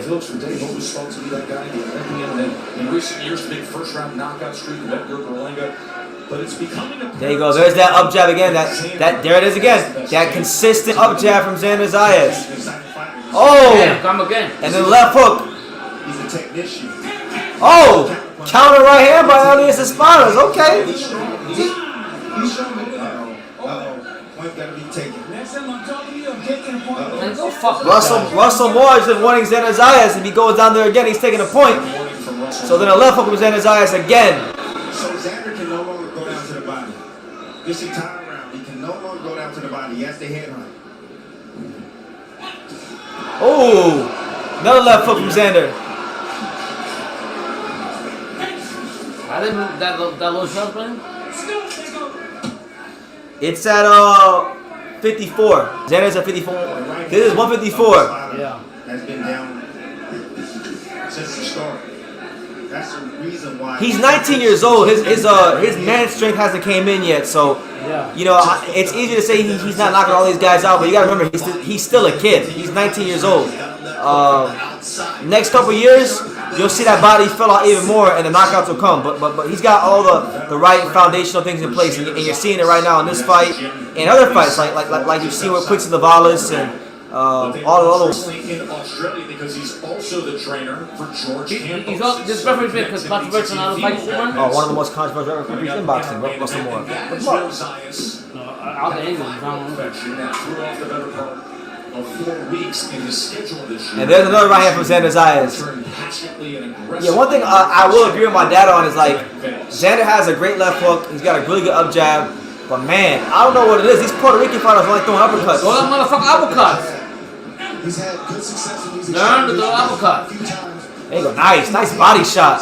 I like the way Xander pivoted in there and sat down on that body shot. And I'm going to say like this. If they don't know how to throw an uppercut, how are they going to learn to defend it? The big shots that you want to get. He's got to pick the left hand. You know what I said? Yeah, I heard you. How you gonna, if you can't throw an uppercut, how you learn to defend it? But I think maybe not this fight, but other fights, I think There it was. There, he threw it there. Xander has thrown an uppercut, so I'm not going to say it about him, but you have to become better at your craft any way you can. Any offensive, any defensive, anything. There you go. Good jab by Xander, and then a right hand to the body by Man, if he had Charlie Sheehy's straight right hand, he'd be so good. Yeah. You say he's 19. Maybe when he's 19, maybe when he's 21, 22, he gets more. Of his man strength, yeah. Xander doesn't have his man strength yet, so that's what I'm saying. I'm not. If guys start taking, if these experienced veterans take him the distance, but they're getting their ass whooped for 8 rounds, then I'm not gonna criticize him because he's not losing rounds, and he's like I said, he's 19. You're not gonna knock every fighter out. And Espada's is an experience. Espada's is a 25 or 26 fight veteran, so he knows. And I'm gonna say like this, you can't take that. I think experience the best learner. I think Zayas is gonna continue to learn it, and he's gonna get better than this. Believe me, in a few years, forget about it. Yeah. I think he'd be unstoppable. Yeah. Fuck Berlanga. I like him, but fuck him. Down sound like someone you like. No, I like him, but he's out there in fucking Saudi Arabia. Who's to say that he out won't? there in the Who's to say that fucking he won't turn Dubai? it around? I hope he does. But you gotta make some changes. 37 connect advantage over Espadas as we start. What's going on? Round 5. This So fucking Elias Espadas is fixing the tape on his gloves to start off in round number 5. So this is a round, we're in round 5. QC, what's good, champ? What up, BT and Pops? Hope you fellas are having a good evening. Yeah, y'all hit that like can hit me up if you want, but I'm just a kid from Charlotte, living in Australia. Yeah, That's right. Charlotte, yeah. That's right. Home of the most mediocre basketball team on earth, but the home of my beloved teal and purple Charlotte Hornets. That's right, my team. Oh! Come with it, alright. Come with So it. Xander Zayas drops Elias Espadas here at round 5, and they're flipping it off. And Xander Zayas has a 5th round stoppage. Vamos a cantar la salsa, porque Puerto Rico. What's the shot, brother? What? Xander Zayas is like, Right.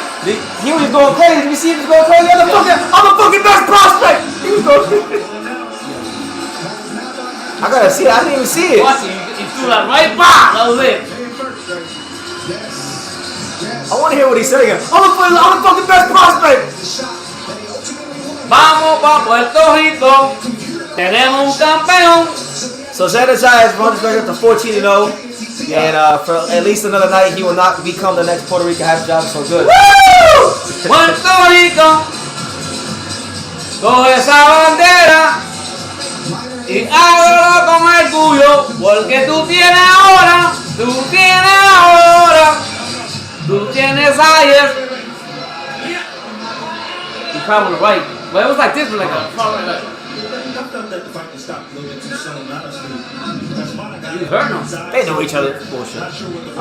BT and Pop, before the fight was going to take over, what improvements do you expect to see from him in this fight? Defense. You know, I'm expecting to see a guy that's more defensively aware because he hired a defensive coach in Jorge Rubio. So I'm looking for more of a defensive-minded fighter. Yeah, I just wanted to come back to the fight. They want to know if you're drunk. No, I'm not drunk. Esto es el culo puertorriqueño para que lo sepa, puñeta.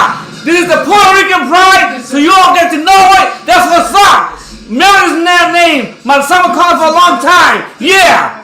You got Xander Zayas. Yeah. Sweat boxing gym in Dayton, Florida. Woo. And he's sober. Maybe he's not completely sober because he may be a little tipsy. I'm just excited. Yeah, he's just excited. Pop was like this when he's sober. And You miss a shot? Watch. Boom. oh, so it was a straight right hand. Yeah, it was a half left hook straight right hand. Yeah. A left, right. It was a half left hook. Oh, it was a jab left hook. So it was a 1-2-3. Wow. Boom. Or 1-3-2. It was 1-3-2. Yeah. Toma, para que lo sepa, puñeta. Puerto Rico está aquí encima. I mean, shout out to his spotters. He probably made a good fight though. It was like a tap though, but It's a horrible stoppage, actually. It was actually a bad stoppage. He got up right away, but oh, they said the same thing. You think so? yeah. There's the team that has such a How was Santino you? ahead for them. Pops, I kind of wish I could have the same pride in the top level Dominican box like you do in Puerto Rican, but because I'm half Cuban and Dominican. In respect to you, man. You got that guy that top rank cut off, and he was PVC. He plays that guitar, Rodriguez. Yeah. He's gonna be good. He gets starched by anybody in the top 15. You think so? Yeah. Charlie says, call EMS. Shout out to Charlie. Charlie, God bless you, Charlie. Man. That was actually a bad stoppage. You agree with that? Yeah, that was a bad stoppage. He clipped him. He got it right up. It was a flash knockdown. Okay. Top Rank's like, yep. So you talking about this guy right here, the referee? Referee. Why don't they get rid of him? Number 5 for your winner by technical knockout, and now the NABO Junior Middleweight Champion, Xander. What's NBL? NBL, is anything? NBL. NBL regional belt. I'm out of time though. ¡Vamos Puerto Rico, vamos para encima! Yeah! I'm not sure where Hiro is, Anthony. I don't know. So there he is. So undercard is complete. You know, and now we wait the main event. Teofimo Lopez. Teofimo Lopez 140 debut. Moments. And for tonight only, new customers can make a $5 bet. And there's Gerardo Gomez in the back. Is he Gerardo? Yeah, he's all over the place. Shout out to Gerardo! Gerardo. Yeah! Yeah! Great barbecue. And sign up now. Good cook. With promo code. Hey, we'll tell you this story real quick. We went to the Heavyweight Factory in Hollywood with Bo and all them trained, and Haro was cooking for them. The guy that Brandon was telling you about. Gerardo. Oh, here's that now. Okay. Puerto Rican Day Parade to the euphoria of knocking out your opponent tonight. Describe how you were able to harness all that and finish this fight tonight. Well, first of all, like always, I would like to speak in Spanish. Toda mi gente de Puerto Rico, gracias. Toda la gente que se dio la cita hoy, gracias. Gracias a ESPN, gracias a mi equipo de trabajo, gracias a WBO, gracias a Top Rank. Puerto Rico, nos vemos la semana que viene. Estaré en Puerto Rico el martes. First of all, I want to thank all the Puerto Rican fans watching, everybody that came to watch. I want to thank Top Rank ESPN, the WBO, my team. Man, I feel amazing. I'm glad to be back. Strap around me, regional title, something that I wanted to do at the beginning of the year, is something amazing, special to me. There was that warning for low blows in the 4th round.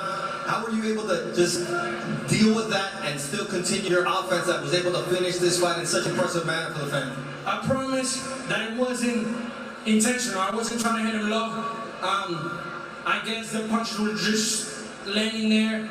The Ref Mora, I want to thank him. He gave me a chance. I would thank him too. Just listen to the corner. They told me, hey, forget about the body. Let's get these hands up, and then we start working the body. And that's what we started doing from round 4 on. It's one of those fights that the fans like because you took some shots. Did you take a little more than you wanted to? Yeah, I feel like I could have been a little bit more sharper in my defense. My corner was telling me that. I knew it, but we just got to get back to the gym and start working on things again and keep getting better and better every single fight. Muchísimas gracias. We'll see him back in the ring, Joe. Speaking of seeing him back in the ring, we had that discussion with him yesterday. He said, I want to be a main eventer back home in Puerto Rico and early. Yo, Brandon, I try to be a boxer. And then I fight to fucking work me out. I'm really qualified real quick. Being the headliner at Madison Square Garden on Puerto Rican He got back out quick. weekend, just like Cobra did back in the day. We got Teofimo coming up next. So they have a statement performance from Xander Zayas. Really good mature performance from him. 14-0 now, so really building his way up the rankings and looking right now. You never know because we've seen it happen before, but at this moment in time, looking like he's gonna be the guy that steps into those shoes and becomes the face of Puerto Rican boxing sooner rather than later. Yeah, I think one of the biggest things that stands out to me, Brandon, is his maturity level. Yes. The way he carries himself, the way he talks, the way he does everything in the ring. Very young. A young fighter will rush a lot of shots, make mistakes, and I'm saying he made mistakes in this fight. Shout out to Espada, Mexican fighter. He had a hard chin. He stood up there a couple times when Zayas threw them shots. But honestly, Zayas is coming, bro. Zayas is coming, and I'm gonna say it again. Ain't no other prospect right now that I feel could be the next star of Puerto Rico than Zayas. And shout out Davey Powell. Shout out to Davey. Shout out to Sweatbot Boxing. Shout out to Javier Centennial. And I see a lot of things coming from him. I'm going to text him. And when I see Javier, I'll tell him you need to work on the fucking uppercut. Brendan told me to give me a whole speech about the history about Puerto Rican fighters. And he told me... Puerto Rican fighters don't throw uppercuts. He said, Dad, where you been at? And I have to agree with Brandon, but I'm going to send him a message. Give my blessings. They're not going to listen to you. You do realize that, right? I don't give a damn. Or you're going to get a message where they say, like, well... I don't care about it. They're not going to listen. In fact, I guarantee, if you tell them, if you think you're not seeing uppercuts now, you're definitely not going to see uppercuts. Okay, but if you don't... My whole point is, if you don't learn how to throw the uppercut, how are you going to defend against another opponent that's going to catch you with it? Because sometimes... You can't. You don't know. Because you don't fucking know how to throw it. Where do you get that from? If you don't know how to throw a fucking uppercut, I'm not saying. Oh, hold on. Brendan was right. In this fight right here, he did throw an uppercut. He did tell me. He said, "Dad, he's throwing an uppercut." He told me. Yeah. So I'm not discrediting his eyes, but there's a lot of fighters in Puerto Rico that don't know it. If I have to go talk to Miguel Cotto on an interview, I will talk to Miguel Cotto. No, why would you go talk to him? He can't do nothing for you. You need to go talk to the fucking Puerto Rican amateur coach. You need to go talk to Omar Rosario's trainer, who coaches the Puerto Rican national team. I sent it to him. No, not Rosario. It's that the guy, his coach, who coaches the Puerto Rican national team. I don't know his name. Well, go find his name. I'll find his if name. it's bothering you that much, go find his name and you go talk to him. All right? But we're here. It's your boy BT, the Teofimo Lopez, getting ready for his 140 debut. You know, moment of truth. Listen, he really should come out here and he should beat Pedro Campa soundly, because there's a reason why Top Rank picked him. But then you can never overlook any opponent. You know, Pedro Campa, he's a fighter. He's got his own journey. He's got his own dreams. He's got his own aspirations. And there's just no way Pedro Campa's going to come in here being the prideful man that he is, coming from Mexico. Oh, shit! There's Oscar de la Hoya. He actually came, so let's see what Oscar got to say. Here's Oscar de la Hoya. Tickets, but this time someone was offering you tickets. So what did you come out to do here in Vegas this week? No, I mean, look, I'm good friends with Teofimo, and he actually DM'd me. And he invited me to the fight, and I was more than happy to, but coincidentally, Ryan Garcia, who's in his weight class, is looking for a dance partner. Obviously, there's talks about Tank and Ryan fighting Tank. But I want to explore all options. Why not? Fighting the very best. Which fight is more realistic to make? The Tank Davis fight, which on social media has been hot but difficult to make, or the Teofimo Lopez with Bob Arum? I think both fights can be made. Diplomatic. Is Tank's advisor, obviously, and Bob Arum, I've worked with him forever, but I think both fights. Well, we look forward to seeing either of those fights, which would be great for boxing. Enjoy the night. By himself too, he's serious. Not working, but always working. Send it back to you, Joe. Thank you very much. De La Hoya, promoter of the marketing. So yeah, there you have it. Wow. Oscar de la Hoya actually, Kept his word. if y'all thought he was full of shit, no. Oscar de la Hoya did come to the fight. By himself. By himself. Well, it looked like there wasn't anybody there with him. Maybe there was, but we didn't see nobody there with him. So yeah. I like Teofimo's robe. He's got like a beige robe with eagles two white and stuff. doves. And it No, says two white doves. and it says the resurrection. And then there's his dad. His dad gives him a kiss on the forehead. He's accompanied by our good friends from South Florida, Jorge Rubio and Gerardo Gomez. You know, shout out to Gerardo Gomez, one of the nice people in boxing. That's and it's a very big fight for the career of Teofimo Lopez. I mean, you can't get to the big ones if you don't win the ones that you're supposed to win. That's so right. you got to go out here and you got to take care of business against Pedro Campa. Now, Pedro Campa, listen, man, this is it. Like, you 35, 1-1, or whatever your record is. This is your chance to really make something happen for your family. Is he a young fighter? I don't know how old he is. But this is a chance to make something happen for your family, for your kids, for whoever it is you love dearly, that you're fighting for.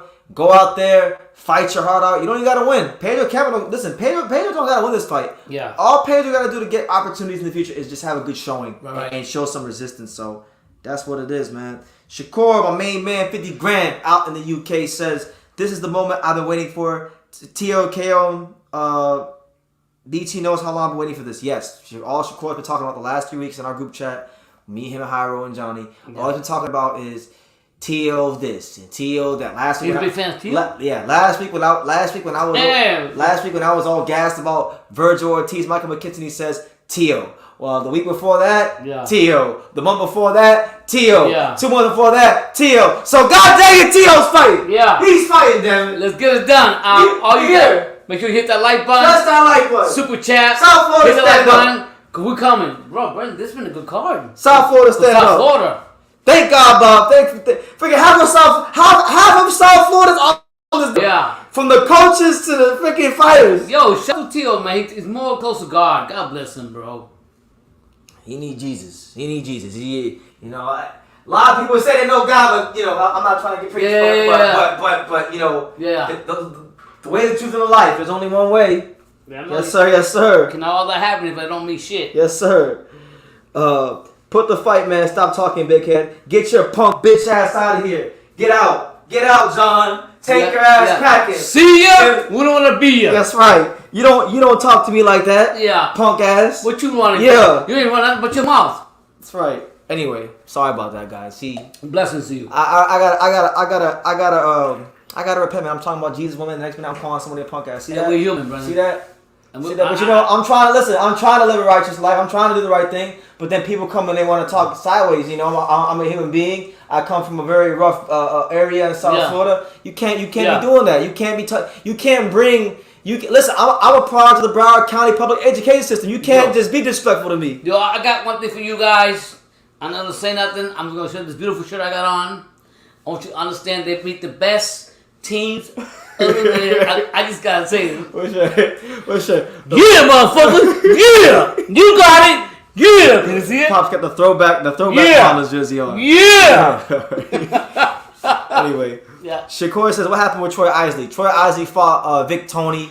He looked very pedestrian and ordinary. I think Vic won 2 rounds. Troy probably won like 4. Very interesting fight. Vic Toney's a long, crafty guy, can box, can counterpunch. Troy's got a lot of work to do, but not a bad. He said, LOL, Pops cursed the dude out and then followed it up with God bless you. Hey, man. Only in America. Only in America. I'll say it's the beer. Okay, I'll leave it alone. It's the Bud Light. Yeah. That's Forgive the me, Bud. guys. You're right. That's wrong. Thank you.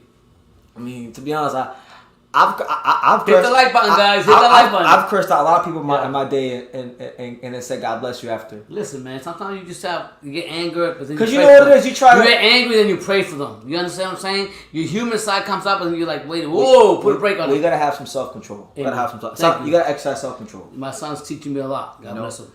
So anyway, we're here. We're an hour and a half into the live, still Yeah. patiently awaiting for Hit the like button, guys. For the Teofimo Lopez fight. The ring walks have not begun yet, so Predictions. when they do Stay begin, happy. what's your final prediction, Pops? I know you don't know a whole lot about Campa. I'm gonna go basically. I'm not trying to disrespect Mexican fighters because I think they traditionally give hard fighters. You definitely not gonna money. be disrespecting Zoro Fabivo. You damn sure. No, but I'm basically gonna say I don't know what type of levels he's fought to get that record, so I really don't know. I'm not saying I'm wrong or right, but I'm riding with motherfucking Teofimo. I'm saying straight Hey, up. Shakur, you know what? Teofimo, I'll say this fight won't go no more than 5 rounds. Hey, Shakur, I know you're my friend, man, but I'm gonna have to temporarily block you for that comment. What is it? He said, "LA Dodgers, boy, fuck them Marlins." Well, you know what, Shakur? You're out of here, champ. You can't. There are certain things you can't say. Can't censor For someone to say "fuck the Marlins" on this channel, that we're not letting that fly. You can't talk about. You can't talk about the Marlins like that. Yeah. So I'm blocking you till the fight start. I'll go back on YouTube. But we still love you, Shakur. Yeah. We still love you. Hold on. How do I unblock him? Anyways, I'm back to what I'm saying. Guys, give your city, state. Oh shit! I gotta go. I gotta go on the back. Are you serious? Oh shit! Go city, state, what country you guys from? Give me your last predictions before the fight start. This Teofimo, I think Teofimo will knock him up less than 5 rounds. Hey, Everyone go past 5 rounds. Hold on. How do I? Oh man, I can't. Are you serious? I can't do it from here. No? Yeah. Dania Beach is not a rough part of town. It's the most beautiful city in the world. You got it wrong. Charlie, have you ever spent? Oh, I'm sorry, it's Charlie. Charlie, have you ever spent a night in Liberia? Have you ever spent a night across the tracks in Liberia? Yeah. Because if you have, you would know. Yeah. It can get pretty rough. You're on the good side. Go to the other side. Before Sharon Street. Yeah. Anyways. Hold on. I feel bad now. I gotta go unblock Shakur. You want to use my phone to do it? No. Okay. Well, let me see your phone. Yeah. Are you signing to my account or is it your account? It's my account. Yo, is this your account? Hold on. Yeah, you can change it from right there though. Yeah, hold on. I'm about to do my, I feel bad, but yeah, Shakur, you can't come on here saying fuck the Marlins. That's not gonna fly, champ. That's not gonna fly. You know, you don't disrespect the. The Marlins beat the Yankees. Oh Lord, that's crazy. He said, Shakur, man, you really come to me in a real American now. I love you, Shakur. Where's Harold on the date? Let me see. Unhide user on this channel. Okay, how do I think I unblocked him. Yeah. You should be good now, Shakur. Yeah, you got You should be good now, but don't come on here disrespecting the Marlins. Yeah. That don't fly here on True School Sports. Anyway, Number 7 ranked junior welterweight in the world. what's Lee saying? Miguel Jump, the recent 130-pound world champion, who has come out to see Lopez in action at a venue that he most recently fought at. And those two seemingly always together, Bob Harris. True School Pops. I thought you was from New York. I sure as I ain't from New York. Hell no, I'm from Dania, Florida. Yo, I'll be real. I grew up in Massachusetts. People think I'm from New York, but I'll be honest with you. After I took that trip to New York, motherfucking New Yorkers, how you say, man? Delusional. I'm straight up. You guys are on a different trend down. When I went to Wall Street, whatever that fucking street is, the Middle Center Street, it didn't impress me at all. But I see why you guys like that. You're in your own world, respect the New Yorkers, but I'm not from New York. I'm from Massachusetts, baby. And there's Pedro Campa. So Pedro Campa, 30 years old. Yeah. Looking to really shake the boxing world up tonight and beat Teofimo Lopez. So best of luck to him. He's on his way to the ring right now. There we go. I'm gonna go and block Shakur. Are there any big booty Latinas in Dania Beach, Pops? What you say? He wants to know if there's any big booty Latinas in Dania Beach. You come out here, man, with this Cuban food, Puerto Rican food, Haitian food, Caribbean food, Jamaican food. You gonna get some healthy women out here. I'm telling you straight up. But they're all over the world, bro. But here, Caribbean women all over the world, what? Realizing the opportunity, calling it the opportunity that can change his life. All right, so Shakur. Hey, Shakur, if you're still watching, champ. Yeah. The strategy. If you're still watching, Shakur, comment so I know you're not blocked. But you can't come on here saying fuck the Marlins. Nobody's allowed to do that.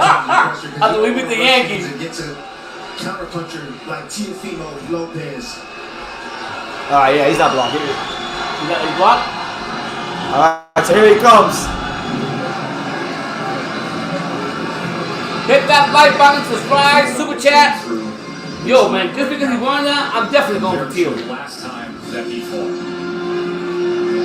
Gotta find God, baby. Let's go, Teo. He did so, fighting through a medical issue. His shortness of breath leading up to that. So Teofimo Lopez pacing back and forth in the locker room right now, still waiting to walk to the ring. It's a big night in his career. You know, it's definitely a building block moment. You think you're gonna have patience, brother? Or you gonna come out crazy? I hope be patient, use his jab, establish himself, don't go in there trying to go for the Oh, he gonna lose. He's coming out to that. Where Brooklyn at? He gonna lose. Is he? Where Brooklyn at? He was born in Brooklyn. Thank you. There you go. Thank you, Mark Kriegel. And he lives for these moments. Here comes Teofimo. Half this damn car was raised on South Florida. Yeah. You're right, man. Florida, you all better take no. Florida's coming.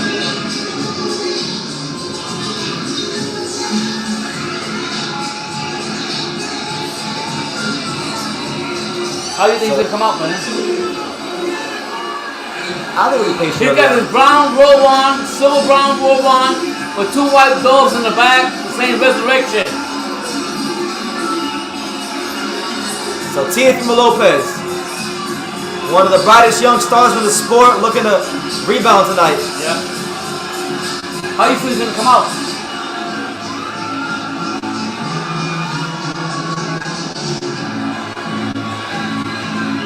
Oh, he's coming out to that Takeover by Jay-Z.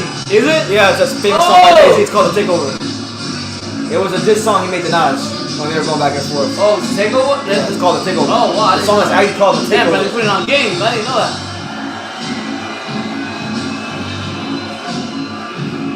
Yeah! You know it! Man, I'm not gonna lie, it's a good song choice. Is it? I'm surprised he didn't come out to that song earlier. He looks good though. I think he's very confident. Michael Manning, shout out to you, champ. Shout out to you, all you guys that hear some. Hey, Shakur, if you're out there, champ, I made sure to unblock you. But yeah, if you're a fan of us. But like I said, man, you can't disrespect the 97 and 03 champs. Yeah. The banner, the 97 banner is right over there. Yeah. I got hung up in the room. It's all good though. Yeah. It's all the fun of it. Yeah, yeah. The return of Teofimo. Ladies and gentlemen, welcome inside Resorts World. Isn't Haro a big fan of Teofimo? Boxing, this is Top Rank. Presented by He likes it. I don't know. He's not a huge fan. This evening is This ain't going 5 rounds. Give your last predictions. Hit the super like, super chat. We're here going with over 6 rounds. ain't going under 5. This fight we have. And then when it goes 6 rounds, Tio's gonna say, I only had two disbarring. I'm trying to tell you, this ain't going past 5. Our judges at ringside. Tim G. Where's your showtime? Patricia Morris Jordan. And the man in charge at the sound of the bell, Mr. Tony Weeks. This Here we go. scheduled for 10 rounds for the vacant. Why is this shit going blurry now? Good shit. They can hear us. Can y'all hear us? Come on, on. Right here. I'm gonna refresh. Hold on, I'm gonna refresh. I don't like this. You look good. I see you pretty clear right here, man. Huh? That's not clear. That's clear to you? That's clear? Yeah. That's not clear. My phone. That's not clear. That's not clear. You and I have a different definition of clear. Yo, hit that like button, guys. I'll burn on you. They can't.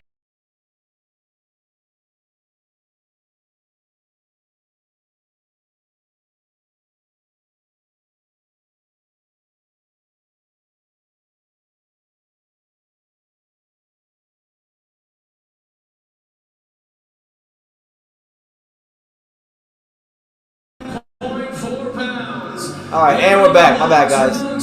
Just had to refresh right quick. Brings an impressive record into the ring. 34 victories, 1 defeat, 1 draw, 20. The antennas was pretty good. I mean, it's not a big venue. Yeah, small ass. This is a new site, right? Ain't it tough fights coming from Nora? Where the hell is Guayama? Where's Guayamas? Puerto Rico? No, Mexico. Guayamas, I Mexico. never heard that shit. Puerto Rico, I heard Guayama. Introducing on the red corner, presented in association with Takeover Promotions. He weighed in at 138.8 pounds, wearing a white trunks. There he is, Teofimo. And blue trim. His record, 16 victories, 1 defeat, 12 of those victories coming by way of knockout. He is the former undisputed lightweight champion of the world from Brooklyn, New York, the Takeover, Teofimo Lopez. All right, so there we go.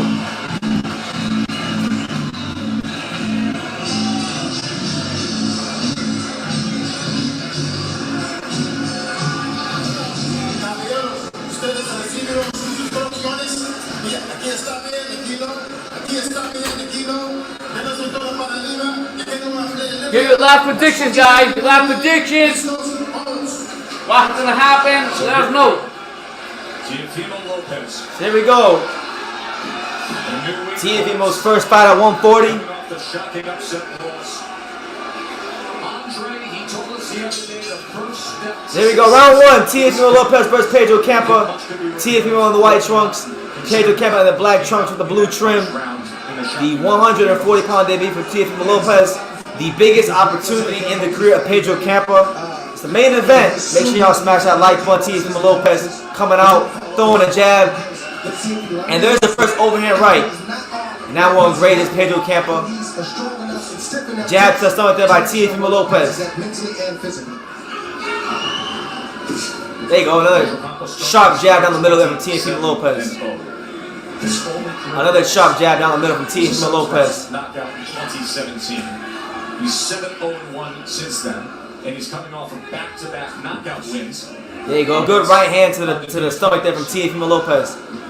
I like what I'm seeing from Yeah, so far, a patient start from Teofimo Lopez in the first minute or so. Working behind a very consistent jab. Not trying to rush anything. I like that. That's showing me. Oh, nice uppercut from Teofimo Lopez. And had the uppercut come in. Oh, elbow arm from Teofimo Lopez. And then he wings a couple punches that miss over the top of Pedro Campa. But Teofimo Lopez off to a blazing hot start. Very patient. I like that right there. And the crowd erupts. Teo chants breakout at Resorts World in Las Vegas. Huge fan support here in Vegas. I'll tell you. Chant has started up in round number 1. Good jab there by Pedro Campa to the stomach. Center here at Resorts World. Oh, nice right hand by Campa. As he lets the strike. Oh, he's coming to fight. Pressure. Getting to the inside, letting his hands go. Now trying to close the gap. Teofimo Lopez ties up Pedro Campa. Yeah, I like what I'm seeing from Lopez. Very patient, not rushing anything. That's a good maturity on him. God bless him. Campa's coming forward. Also throwing some punches too. So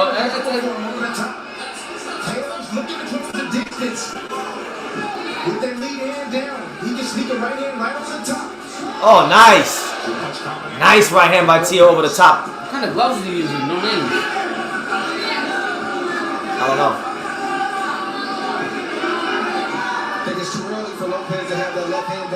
shoulder roll position. The mistake that young fighters make is that Good jabs to start there by Teo. And Teo using the ropes really well. Good straight right hand by Teo. And then he moves to his left. So far, Teofimo Lopez being very patient.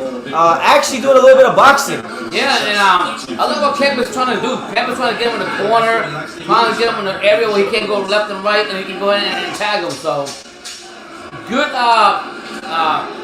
game played by Campus, but Teofimo was too smart. Right over the top of Teo, and then a left hook from Teo.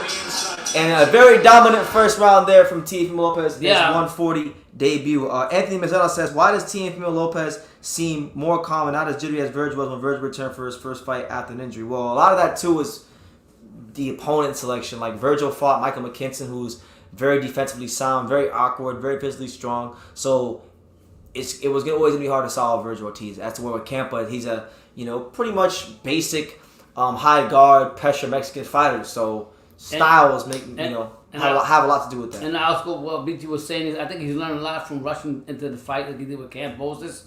So it's asking to be more patient, establish his jab, establish his punches, and he's doing a great job in this first round.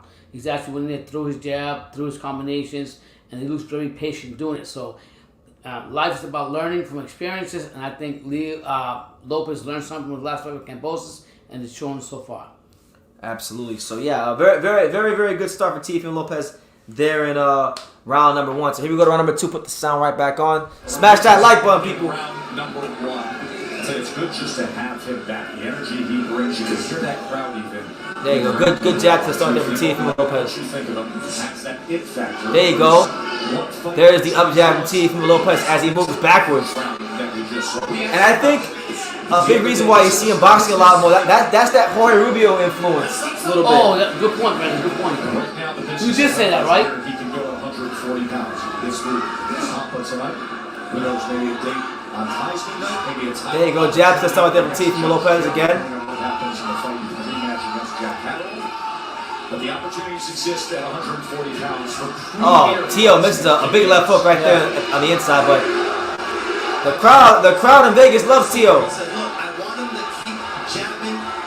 And I like that because it makes Teofimo get his confidence boost up. You feel like, damn, my fans still love him, 7 of his 58 punches thrown to this point. Maintenance around to have in the jab. Nice body shots out the rope from Teo. Yo, I ain't gonna lie though, I think Campa's gonna keep coming forward like that. Oh, good right hand from Campa. Oh, sharp right hand by Teo and then left hook. Oh, overhand right from Teo. But then right from Campa. Yeah, Teo's got to make sure he's conditioned because Campa's going to keep marching forward just like this. Teo might hit him with a kitchen sink and he might just decide, you know what, I don't want to die in this ring tonight. Yeah. I'm going to keep coming forward. And I mean, I'll be honest, I think, like I told you earlier in the last round. Oh! Big right hand from Campa! Yeah, Campus is trying to get... Big right hand from Campa! Yeah, Campus is trying to get Teofimo in the corner and try to punch the life out of him. So what I like about Teofimo is that he's countering that, moving out the way. Sipping out the way. I'm going to tell you this, man. Pedro Campa... He don't have the athleticism or the advantages really anywhere, but he's throwing punches with conviction. Yeah. Teo by the stage defensively sharp because Pedro Campa is coming forward. Yeah, I'm telling you what his game plan was for the first time. Try to get him in the corner, and that's Campa's advantage. But Teo's too smart for that. He's flipping away from that. We'll see. Time will tell us if he's too smart for that. Good right hand by Teo. Oh, and Teo moving laterally, using that footwork. That throws 80 punches plus a round. You need at least 4 to 5 weeks of sparring. Good quality rounds to get prepared for a fighter like this. We're going to see his conditioning as this fight continues. That's what I just said. I literally just said that. I told you, I told you before, it was very disrespectful. There you go. Good defense there by Teo. For Teo to come out and say he only trained for 2 weeks. Oh, nice right hand counter by Campa, but then a right hand by Teo, and then Teo ties him up. Wow. I said it. So I'm gonna tell you this. I thought Teo won that round, but you can kind of see it as Pedro Campa marches back to his corner. Pedro Campa starting to grow in confidence a little bit. Pedro Campa landed some good stuff there. So Teo got to make sure that as soon as possible, get the stoppage because if you only got 2 rounds of sparring, you're not prepared. Yeah, 2 weeks. 2 weeks of sparring. You're not prepared. That's why, to me, you don't disrespect any opponent. I think that was wrong. Him to just do 2 weeks, and it's gonna show as the fight goes on. What I see for Campos is he's coming forward. He's trying to lure Teofimo to the corner of the ring, and that's when he starts loading up on Teofimo. What Teofimo's doing to counter that from Campa, he's actually slipping to the right and to the left and getting away from the corner. So it's going to be a good, interesting fight. If Teofimo did not do his homework, I don't know. I hope he wins. I hope he does what he's got to do. We'll find out. This is all about conditioning. If this fight gets to the 7th round and Teo's hit this guy with the kitchen sink and he hasn't fallen, you wonder, will Teo get discouraged? You never know. So here we are, round 3. Teofimo Lopez getting on his legs. Campa marching forward. Good jab again from Teofimo Lopez. Right hand, right down the middle from Teofimo Lopez. Where's Campa's gonna get him? By the corner. He's a big guy. Ramirez is a big guy. But to Dre's point, Teo was a big 135. There you go, good defense from Teo. Big boned. Nice uppercut on the inside from Teo.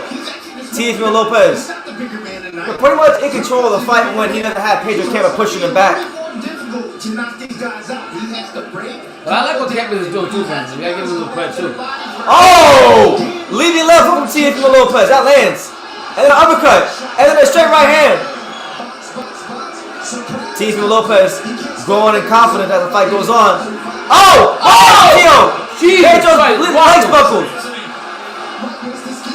Whacked him with a... What's good, Buckingham? Good to see you, champ. Wow, you whacked him with a right. The Campa's throwing 2.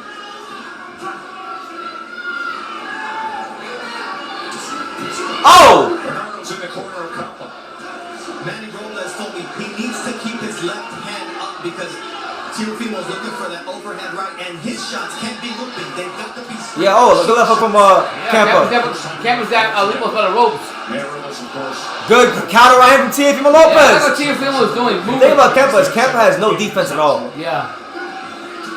He doesn't have the reflexes to get out the way of those explosive, quick twitch shots of Teofimo Lopez. But he's doing the right thing. He's pushing Teo to the corner and trying to take advantage of that. While he can. I almost feel like this is kind of like Teofimo's sparring session. You think so? Yes. But sparring will go wrong if you're not careful. Yeah. But he's in deep water when he's in the center of the ring.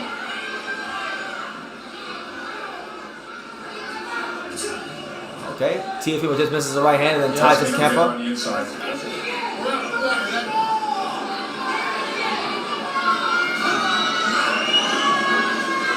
Was it a 10-rounder?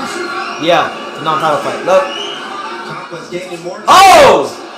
Counter right hand down the middle from Teofimo Lopez. He's taking these big punches from Taylor.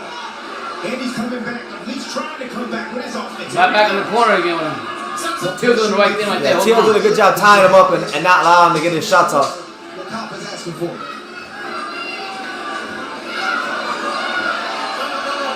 Teofimo Lopez is doing a little bit of dancing. I don't like that at all. Starting to have fun in there. I don't like that at all. I think very premature for Teo to stop dancing, showing off. You're on there, you know about it. I don't care. I don't like that about him. I don't like the fact that he only trained for 2 weeks and going to the 4th round with this guy. He rocked him a couple times. What round did you think the fellas ended? More than I said 5th. You hear what Darth Waver had to do? But at the same time, Campa's finding a good fight, trying to push him to the corner, trying to get him to the ropes, and that's what he throws his entourage. Teofimo needs to slow the fuck down, stop dancing, stop showing off, and focus on the fight. Yeah, Pedro Campa's been hurt a couple times.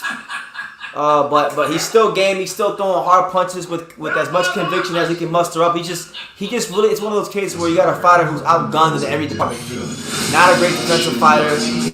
He's not like a guy that has fast hand speed. Don't hit hardest. Don't got a great jab. So they picked him for a reason, as I've said many times throughout this live. Yeah, but he's got good. There we go. We didn't say he trained for 2 weeks. We didn't say he trained for 2 weeks. We said that he sparred. He said that's what he said. Yeah. We're not making up nothing. Fuck, these people don't listen. Go back, listen to them talk. The shoulder to lift the chin. You see the ref on the opposite side. He's able to see the shoulder lift. And you see the right hand. So yeah, round 4, Teofimo Lopez versus Pedro Campa. Just creating a little bit of space, Greg, that's all. Yeah, why not? That's illegal, but it's Nice left hook from Teo. Nice short left from Teo. And then a right hand around the guard from Teo. Pedro Campa marches forward, trying to get Teofimo Lopez to stop moving around. Even the punches that Teo misses look good. When he throws those leading uppercuts with the opposite hand. Yeah. You know, he knows look good against Pedro Campa because Pedro Campa really. Oh my God! Teofimo Lopez just grazed him. He didn't hit him all the way with the uppercut, but if he would have caught him flush, that might have been it. Yeah, and I'll be honest, I think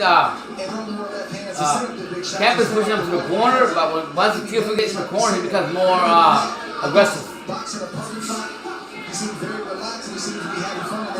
This shit might go distance. I see that. You know, I was thinking the same thing, Brendan. But I was telling you before the fight started. Yeah. And I already told you what he's gonna say if he does go the distance. Then he'll only fight for 2 weeks.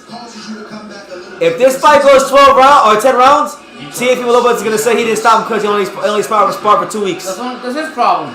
Interesting dynamic when you're around the team. You think he took a cut? He showed up with 17 There you go. in the outside. Oh, Teofimo Lopez is a little bit smiling. He's so fucked up. Good right hand by Teo. Focus the boxing, stop doing all that showing shit.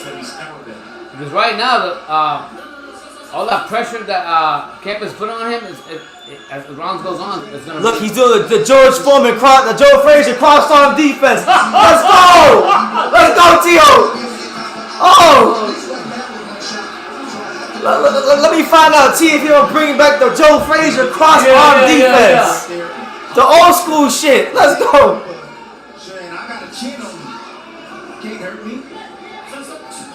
Oh, good right hand by Teo on the break. Another shot by Teo. Oh, up jab from Teo. You gotta psych yourself out. If you come in here with the mentality that you don't get knocked out, you can get knocked out. But he's came in here with the mentality you can't hurt me. As he crushes forward, right? There you go, good uppercut from Teo again.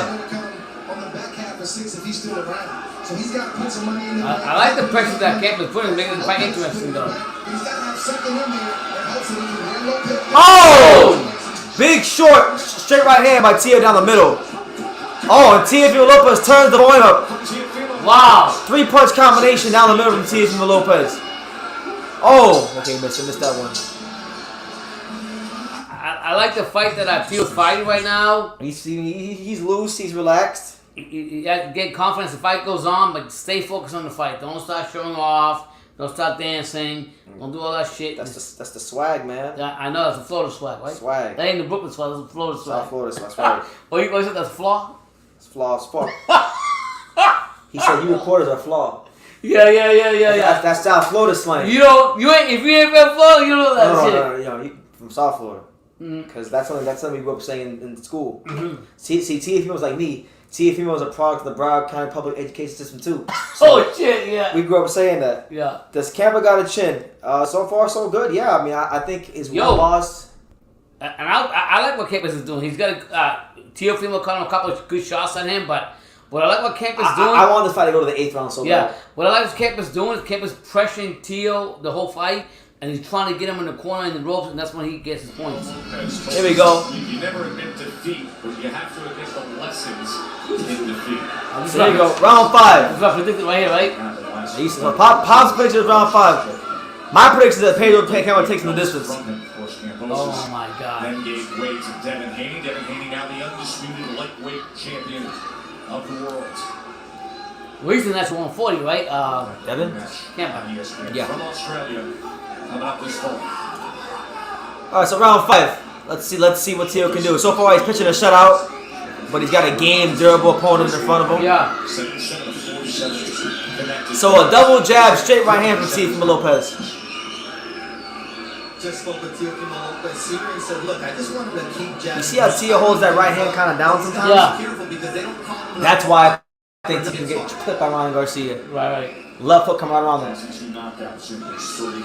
Oh! Big right hand from Teo. Yeah. Yeah, it's the 5th. Stand up. Shakur says, Tio, they can't fuck with him. Tell him, Shakur. The over-under is 5.5 rounds. Man, this is gonna go the distance.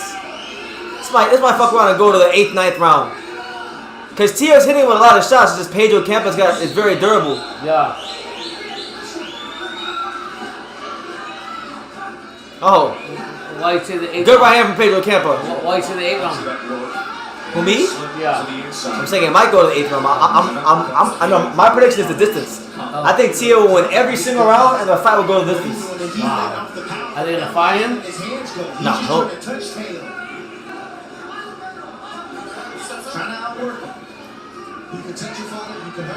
So you're saying the new Teofimo you see is because of Showtime, good show. I don't want to say the new Teofimo. I think a lot of it has to do with the opponent in front of him. Yeah.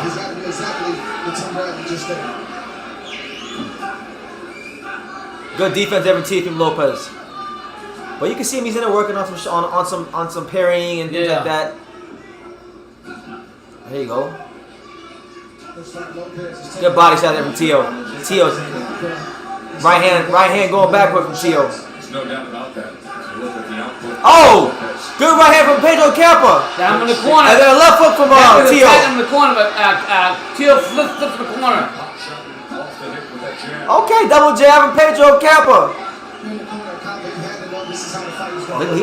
He about to take it past the 5th round. Oh my God, I was wrong. ¡Mi México! Right. Escribiendo la historia, puro pinche güey, los mexicanos. Una oportunidad, tú tienes que cogerla y seguir para adelante. Alright, so yeah, I Tio on that round, but Pedro Campa being very durable right now, and in pockets of the fight, showing himself to be dangerous. And caught him in the corner. Yes. He's moving Tio. This is what happens when Michelle Joy Phelps goes to Saudi and not watching her favorite. I don't know nothing about that. You know, God bless her. I'm not worried about what Mrs. Phelps is doing, but God bless her. You know, shout out to all of you here. Make sure you smash that like button. It's your boy BT with Pops, the untouchable. Yeah, I like what I see for Campa, but I think the smart thing that Teofimo is doing, once Campa's trying to get him on the corner or something, he knows how to slip to the right, slip to the left, and get away from that. He doesn't stay in there and let Campa get comfortable with that. So as the fight goes on, I think Campa's keep coming forward, but eventually I think Tio will catch him with something. Even though I predicted last round for the knockout, I was wrong. Yeah. He's showing me a lot of discipline in this fight. Showing me what he got. Good with him. All right, so here we go. Round number 6, second half of the fight. Vegas, Lopez, and Campa. Late money came in heavily on the big favorite Teofimo Lopez, as it did on the under total rounds, which would be 90 seconds through this round. You see the punches last round? So the fight's gone on 5 rounds. The over/under's at 5.5. So if you're betting right now, if Pedro Campa gets to this round and you bet on the over, you better win some money. Yeah. Many rumblers have to continue to inject the belief into his charge. Oh, good left hook from Tio. And then a body shot from Tio, and then Pedro Campa comes out with the left hook. Whether that is true or not remains to be seen, but that's the message that needs to come to Campa if he's going to have a shot later in his fight. Manny Robles just told me he had a conversation with Pedro Campa. I said, look, I don't want you to allow Teofimo to set his feet. You've got to be more active. You've got to keep pressuring him and not allow him to think you're still we're probably a little bit behind. I'm impressed with the technique from Campa. Honestly, there you go. Before he got it. 1 minute and 56 seconds left here, round number 5. Or round number 6, I should say. Jabbing, lunging forward. He's underneath himself. There's the up jab there from Teofimo Lopez. Again, and Teofimo Lopez having a very consistent performance behind that jab. Another one. And then a right hand to the stomach there by Pedro Campa. Pedro Campa trying to take some gas out the tank of Tio. Make him fight. The time to attack Lopez is after he gets done punching. Because he stays there.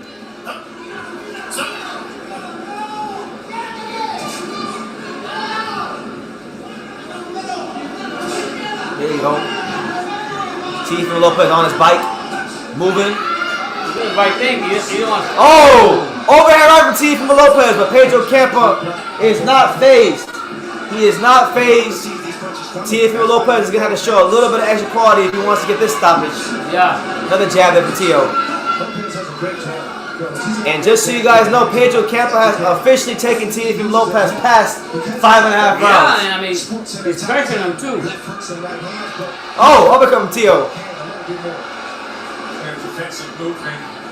And then the right uppercut. Mouthpiece just came out. So Pedro Campa's mouthpiece just came out. Oh no, Teo's mouthpiece just came out.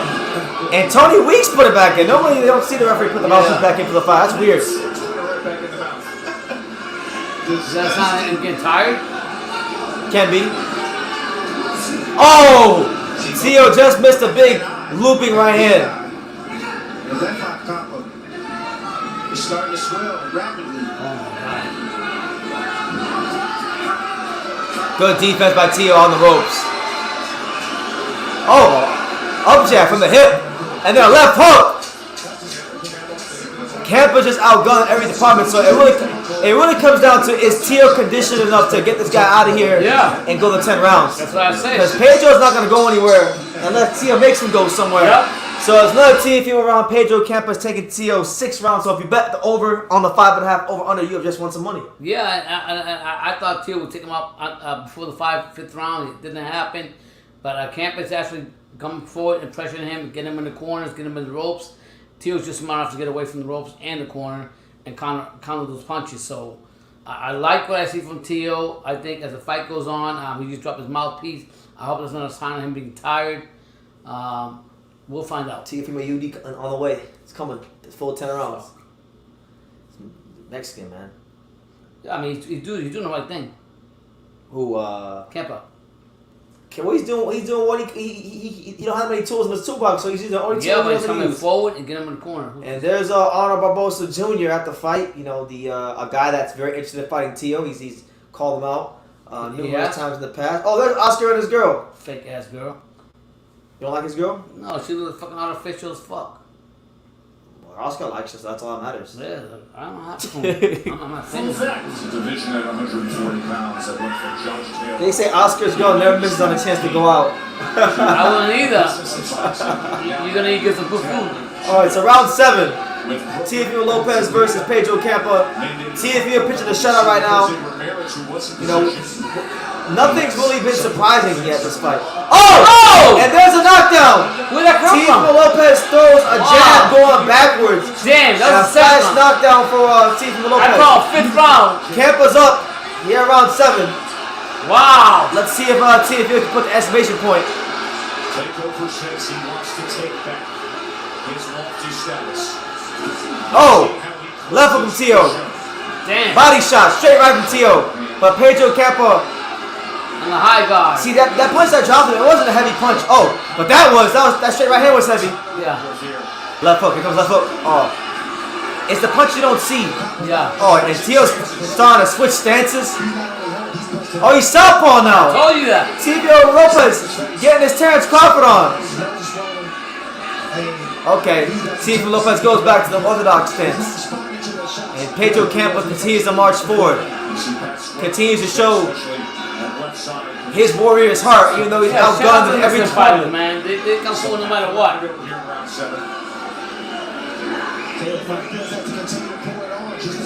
There you go, good uppercut by Teo off the ropes. And then a double left hook to the stomach. Oh, Teofimo Lopez getting real slick. Oh, wow. Oh, Teofimo Lopez starting to showboat a little bit and have some fun with it. Straight right hand, uppercut. And he's having fun. This left hook from Teo. Right hand from Teo.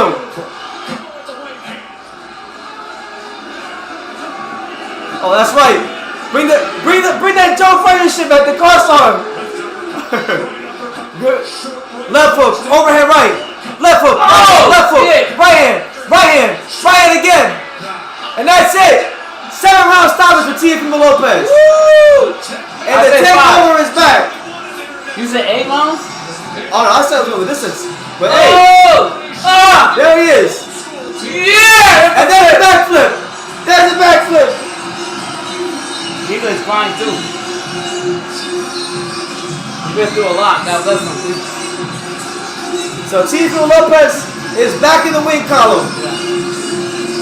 Hey, much compared to Pedro Campa, he did what he could. Yeah, man. Not the most skilled fighter in the world, but hey, respect to him. But Teofimo Lopez came back and gave the fans what they wanted to see. A spectacular performance to get people excited again. But I'll be honest with you guys, I'm happy for Teo. He took care of business and he did what he needed to do. But I really think there's not really a whole lot to take from this fight. I'll be being respectful to Campa. Like Campa was picked for a reason. Good fight, good building block. But let's see. What he say? He said, I told everybody. Listen, man, as a confident builder for him, he's both number 11 ranked fighter. We'll see what happens. That was a top tap. That wasn't even a hot shot. You didn't see it came from the waist. Watch. Straight right hand. Damn. It came from the waist. It came from up here. And so it was like when he dropped it the first time, it was kind of like a corkscrew jab. Yeah. Like a corkscrew. Shout out to Teofimo though. God bless him, man. Campa never saw that jab coming. That up jab. Beautiful shot right there from Teofimo Lopez. I'm glad he had to stop it because I was starting to worry. I'm like, man. You said though, these are 8 rounds less, right? I'm like, I was thinking the back half of the fight if it was a stoppage, but yeah, he kept careful and careful to go nowhere. But I mean, kudos to Teofimo. He showed me a lot of maturity on this fight. Jab. To me, there's not a lot of taking the fight. Huh? There's not a whole lot of taking the fight. I do. He was a tailored opponent. Okay, that's fine. He's a tailored opponent, but what he did in this fight, what he did with Cambosa's fight, it showed me you gotta give credit with credit is due too. He didn't come in there and rush the fight and bomb around like he did with Cambosa's. He took his time, knew what I had to do. And shout out to Campa. Shout out to Mexican fighters, man. Tough as fuck. They got the victory that everybody expected in that fashion tonight. I'm not gonna take two. Is that gonna beat him? No, but Barbosa will get fucked. You think so? A lot of you guys, we'll get to that in a second. Arnold Barbosa, that's not a fight he wants. Arnold Barbosa will get smoked. Tony Weeks comes a stop to this bout at 2 minutes, 14 seconds of round number 7. For your winner by technical knockout, and now the WBO International and NABF Junior Welterweight He coming. You got the belt?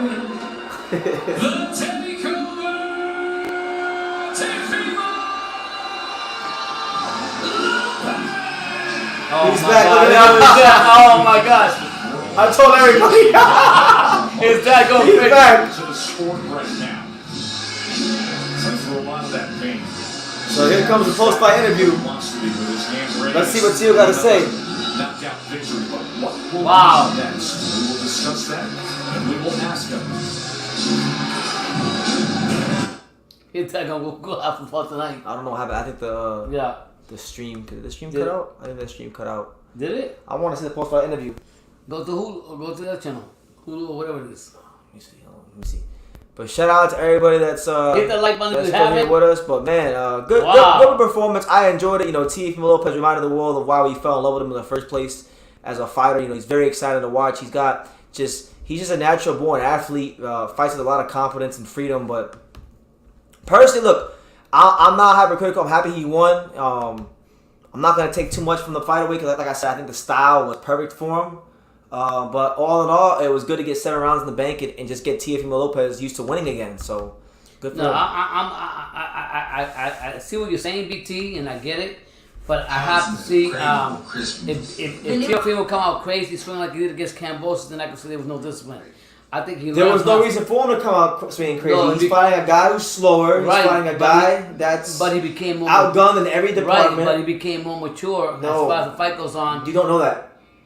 In my opinion, look, you can. So you're basically saying you can believe what you want. So you're basically, in my opinion, you can't come out here and say like, oh well, he matured. He didn't rush anything. To me, I think he would need to fight someone with more dimensions that can offer a bit more resistance as far as competitive wise. So then you would say to know how mature he really is at the stage. That's a good point, but I still feel like that's my opinion. But I'm happy for him. I'm happy he got the victory and put the exclamation point on the fight because I thought he wasn't even gonna get a stoppage. But right. Well, I mean, what I'm saying is he didn't come rush out this fight. He didn't underestimate Campa, and he took his time doing it until the 7th round. I picked it the 5th round, and that's how I see it. But I get what you're saying. You're saying when it levels up the competition, we'll really see how much. Like now, I'll tell you, if he boxed that same fight against Arnold Barbosa Jr., then I'll talk differently. Okay. Or just somebody who has more tools. Okay. Pedro Campa literally has like Nothing. No. To worry. What other than like when Tio was in the corner, what did Pedro Campa like have Nothing to else. worry Tio? Nothing. Just pressure fighting. And I'm not trying to throw salt on the win. I like Tio. I'm happy he won. Yeah. But he's not like you.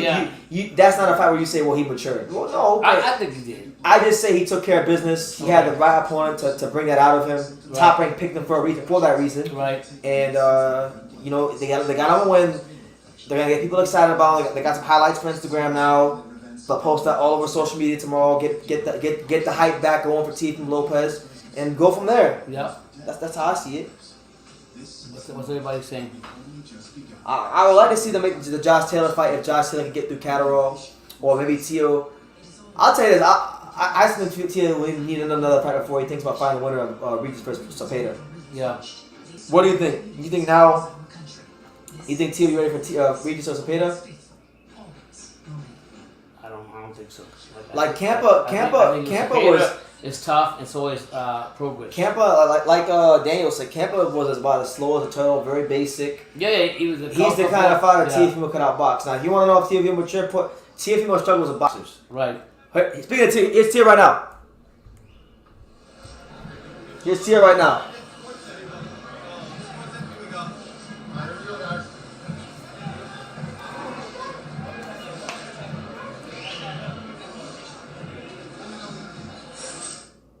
What's going on, ESPN? ESPN making Bernardo assume his job hard. He want to get his interview in and go home. Yeah. Yeah. So we're just waiting for Teofimo Lopez's post-fight interview, and then we'll talk a little bit, Yeah. and then we'll end the live. But we appreciate all 37 of you that have stuck with us through the live, and hit that like button. It is the celebration here it is right here at Resorts World because Teofimo, who was always hyped as the takeover, he said no, it's about taking back, and the take back just took what was his with the TKO victory. Let's go to the ring to Bernardo. All right, here we go. Teofimo, today it was about the take back. You started to have fun in there. Walk me through what it felt like to get a win tonight. First and foremost, I dedicate this fight to the Lord Almighty God, Son of God. Thank you for all that you have done, the countless blessings that you continue to bestow upon all of us in this room. Honestly, this is a blessing, man.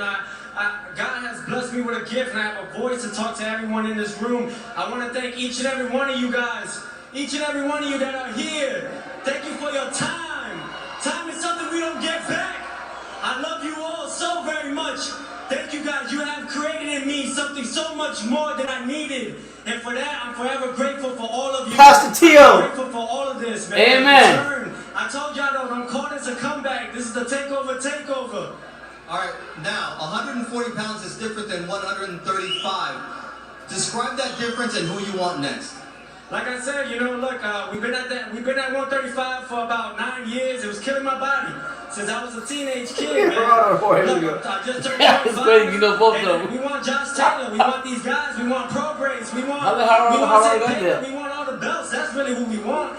We want to become a 2-time undisputed world champion. You also invited Oscar De La Hoya to be here ringside. He represents Ryan Garcia. Is that a fight that you see in your future? Listen, if Josh Taylor is too busy with his wedding and there's nobody else around because the WBA belt is taken and the WBC is going to be is going to be fought against Cepeda and Prograis, then so fucking be it. Ooh. I'll take all them boys and take their whole dreams away. I'm here to be their nightmare. We do apologize for the language here. Now, let's go! Healthy tonight, and we know that you leave the ring healthy. Heisman night historically has been your night. Is that when we expect to see you back in the ring? Hey, I need everybody to come out. We're gonna be in a big room this time. Madison Square Garden, December 10th. Heisman Trophy night on ESPN, pay-per-view. Let's get it, baby. I'm ready to eat all these boys. They all man-made. Teofimo is self-made. They can never make another one. All right, Joe. Everything is ready then for a Heisman Trophy night, the return of Teofimo Lopez in New York. Gracias, Humana Castro. Gracias, Honduras, Latinoamérica. Oye, muchas gracias, así es. El Grillo Catracho. Viva México también. Ándale, güey. Yeah, that's good. 40 pounds. This is Teofimo Lopez. This is what you get.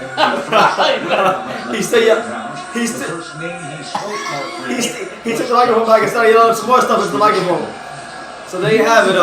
Teofimo Lopez says he's ready, willing, able to take on all the fighters. So listen, it sounded like they already had the date in place for the next fight. He's saying December 10th. Wow. It is worth noting, yes, Teofimo Lopez does have a history of fighting on Heisman night. It's actually like a little tradition. Is it? Oh yeah. Yeah, he fought there the year Joe Burrow won the Heisman. Yeah. And then who was the guy from Oklahoma? I don't watch Oh college my like God. that. So yeah, they're saying they're gonna do it again. Good for him. Personally, look, they kept showing Honor Barbosa ringside. I don't have the highest opinion of Honor Barbosa. I personally think Teo could beat Honor Barbosa right now at 140. Yeah. I think that'd be an ideal fight for Teo because Honor Barbosa isn't a champion. He's not perceived to be like a creme de la creme top guy, but he's a contender. He's a top contender. And that'd be a good measuring stick fight for Teo to see where he's at 140. So I wouldn't mind it. But yeah, all in all, good fight for Teo. Great night of boxing. Great card, top to bottom, top rank. And all I can say is, like, yeah, I know Pops is going to go the route of saying, like, yo, this is a mature performance from Teofimo Lopez. I'm going to go the route of saying it was a fight where stylistically this guy was tailor-made for him. And I'm not going to take too much into it, but he took care of business. He got his 7 rounds in the bank, and he got back in the win column, which is the important thing. Yeah, but What? was his dad? Oh, here's Teofimo Senior. It was more of Teofimo Senior, his dad. What were your thoughts on your son's performance tonight? Man, listen, I don't take nothing away from the guy that he just fought. He came here to win. That guy was a tough guy, really tough. And he put up a show, like I said it before, you know, they ain't nobody to beat my son when he's healthy. He was healthy tonight, and he showed the world what he's made of, you know, and it's just beautiful to see him enjoy himself, you know, not getting hit at all. And I'm happy. You know, especially for everybody that supports us and all the people from Honduras too, you know, they supporting us and my family and my son. I just want to say thank you. Thank you for supporting us. And we're going to keep on coming, man. The takeover is real. I've been studying. I said it before and it happened tonight. When we talk about your son, part of it is the physical aspect, but the other part is his focus and where his mind was. What did you think about his focus this evening coming into the ring? We worked on that a lot, you know, you know, we have a great trainer, Jorge Rubio, right. You know, and Gerardo Gomez. That's right. They did a magnificent job. We worked more on his confidence. His confidence level is when he can breathe. You know what I'm saying? So his condition was just perfect for tonight. You know, we knew he was going to fight. I'm pretty cool with this guy right here. This guy had 34 fights. With the top rank guy? He had lost 1. So this guy was not no walk in the park, you know. But we made it look easy, and I'm happy.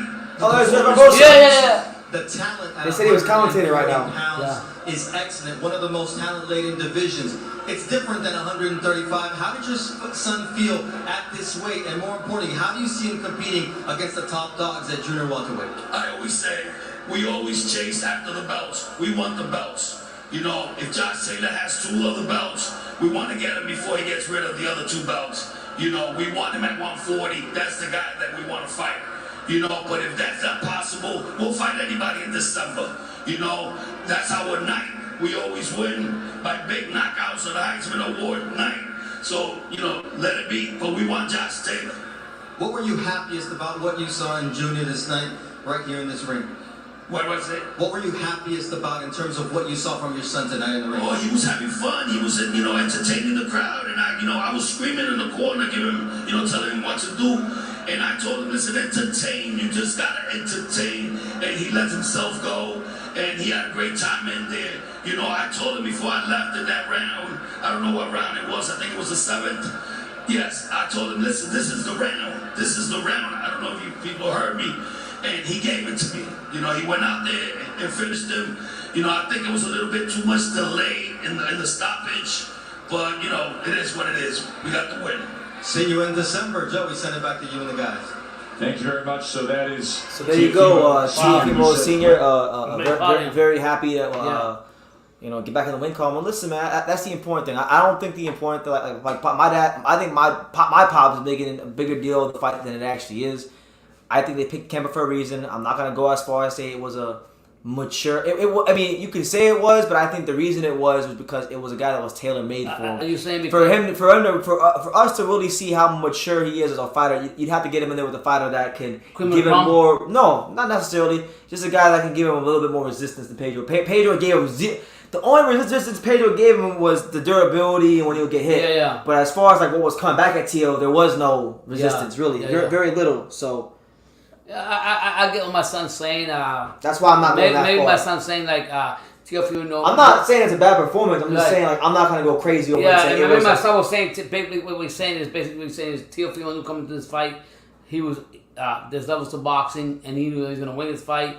When you put him with a competitive fighter, a top level fighter, then we'll really see if he's mature from that or if he's gonna come and attack. Yeah, so that's what it is, man. Look, they had a date, so I guess penciled in for December the 10th. That's crazy. Personally, let me see. Who do you want to fight with that? Sabana Pro is the fighting one. No, but they don't know yet. So they're tied up. Taylor's tied up. I think there's a reason why they panned the camera to Arnold Barbosa. I think it's gonna be like a Arnold Barbosa type of fighter. Edward Pereno says Josh Kelly. What about Josh Kelly's at 154? So what are you talking about Josh Kelly for? Josh Kelly got to go fight the Trojan, Troy Williamson soon. Yeah, and shout out to Josh Kelly. He need to go about fighting the Trojan. He got to prove himself more. I think so. No, but I'm saying he's not in the same weight class as Theo. I know. That's what he got to go fight the Trojan. Yeah, right. Troy Williamson. Right, so don't you worry about that. No, you're right. Yeah. But all in all, look, a good night. Happy for Teo. You know, South Florida stand up. A product of the day. Probably always support Teo. This whole top rank was off South Florida. Yeah, the whole top rank. Pretty much. D'Angelo Fuentes from South Florida. Teo from South Florida. Xander from South Florida. The manager. Elias Espadas from South Florida. You had about three to four or five trainers from South. It's crazy. Yeah, it's crazy. Charlie Shee who trained Teo. Yeah, a lot of guys. So a lot of familiar faces watching. Managers that you know already. Yeah, corners. You're like, what the hell? Yeah. Yeah. So shout out to Florida. So look, guys. On that note, look. I'm gonna get up on out of here. Quick with you? I'm gonna get up on out of here, guys. We had a great time going live with Thank you guys, man. The next live fight reaction will be Saturday afternoon next week when Anthony Joshua takes on Alexander Usyk. So make sure you guys tune into that one. It will be a momentous occasion. Also at night, Adrian Broner against Omar Figueroa. Actually, here's Arnold Barbosa right here. Let's see what Arnold Barbosa got to say in this interview right here. Horse in this division, and Oscar De La Hoya was here to advocate for Ryan Garcia. So you said I'm here to advocate for all 45. You hit that like button on the performance and what you saw from Teofimo Lopez in the move to 140. Look, man, I always said that Teofimo was a great athlete, right? I always said he's a great fighter, man. He has great talent, but I think at 140, it just, to me, it still didn't transition. You know, I seen he's a little slow. You know, I picture myself in the ring, right, when he was fighting.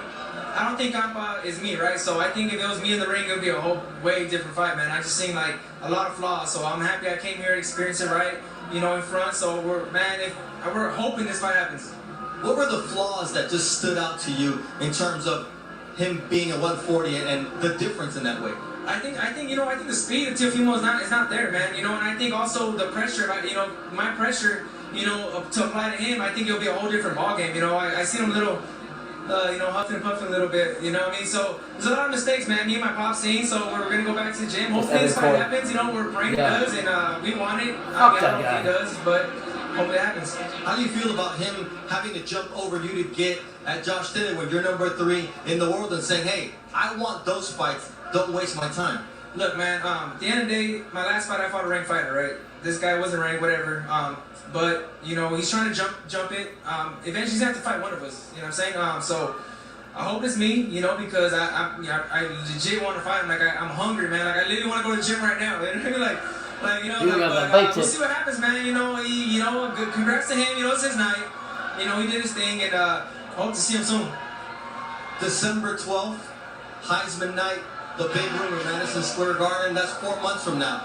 Will you wait it out to see what happens, or what do you see for you? Man, I'll wait it out. I waited out last year for I don't know how long. But if he's legit, really, really, really for sure, and he really wants to fight, then we'll do it. Man, we'll wait. My manager knows Rick's gonna make the calls. He told me, hey, man, we're gonna try again. So Rick probably called, I don't know how many times, but they mentioned my name. So his manager knows what it is. So we'll wait, man. We'll wait, and if they really want to do it, let's do it, man. There's no problem. I'll sign the contract right away.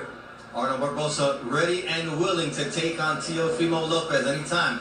Any day. So there you have The it. name Arnold Barboza Top never Rank beat- already kind of setting the stage for Arnold December 20th. Barboza, and I think that's a legitimate fight. Like they brought it up. You know, also Arnold Barboza is ranked. I don't know which sanctioning body. 7.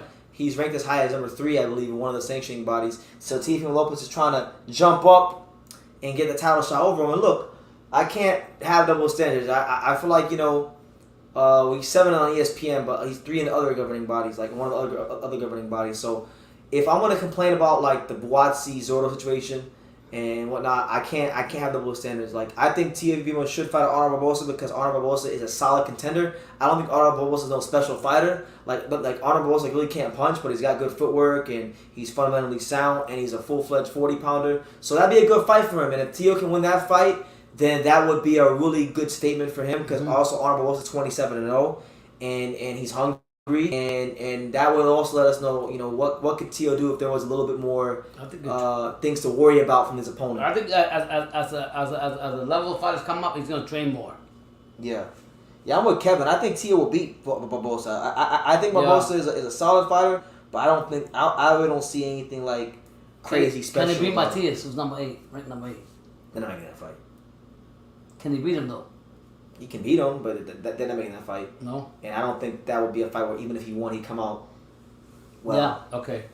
Because Matias is like, he'll get hit. Matias will get hit because Matias don't got no great defense, but Matias he's extremely strong and he's kind of like, in a sense, like Dave Benavidez, to where like he doesn't have one punch power, but he's got heavy hands and volume at the same time. So like he can put those together and hurt you and beat you slowly. Can Teofimo Lopez beat Josh Taylor? Yeah. Can Teofimo Lopez beat Progress? Yeah, but he gonna get hit with some shit. Oh shit! Oh shit! You know? Better call it the way. You know? So do you see anybody that can beat the shit out of Teofimo 140? Beat the shit out of him? All these guys beat the shit out of him. If cause I can't take too much from that Pedro Campa fight. Right, I got. I'm not going crazy over it. No. I'm happy that I was entertained. Right. I'm happy. Thank God. God bless him. Yeah, you're confident. He's here. Yeah. You know. But I'm saying all the top contenders at 140 is there anybody that's 60 mind that could put Teofimo out or put him out of misery? Regis Prograis. You think? Oh, Regis Prograis. Is that more power? Yeah. Regis Prograis. Cepeda? Yeah, all them guys have a chance too. Yeah. I honestly look. I watched that fight, but I've always said I think Teofimo's best performances are gonna come in weight class, but like I can't really like gauge where he's at off of Pedro Campa. You have to wait for the next all I know is that all I learned tonight was that Teofimo Lopez isn't a hype job. That's all I learned. Right. If he would have lost Pedro Campa, yeah, he would have been a hype job. Yeah. You know? Yeah, you're right. So I'm gonna leave it at that.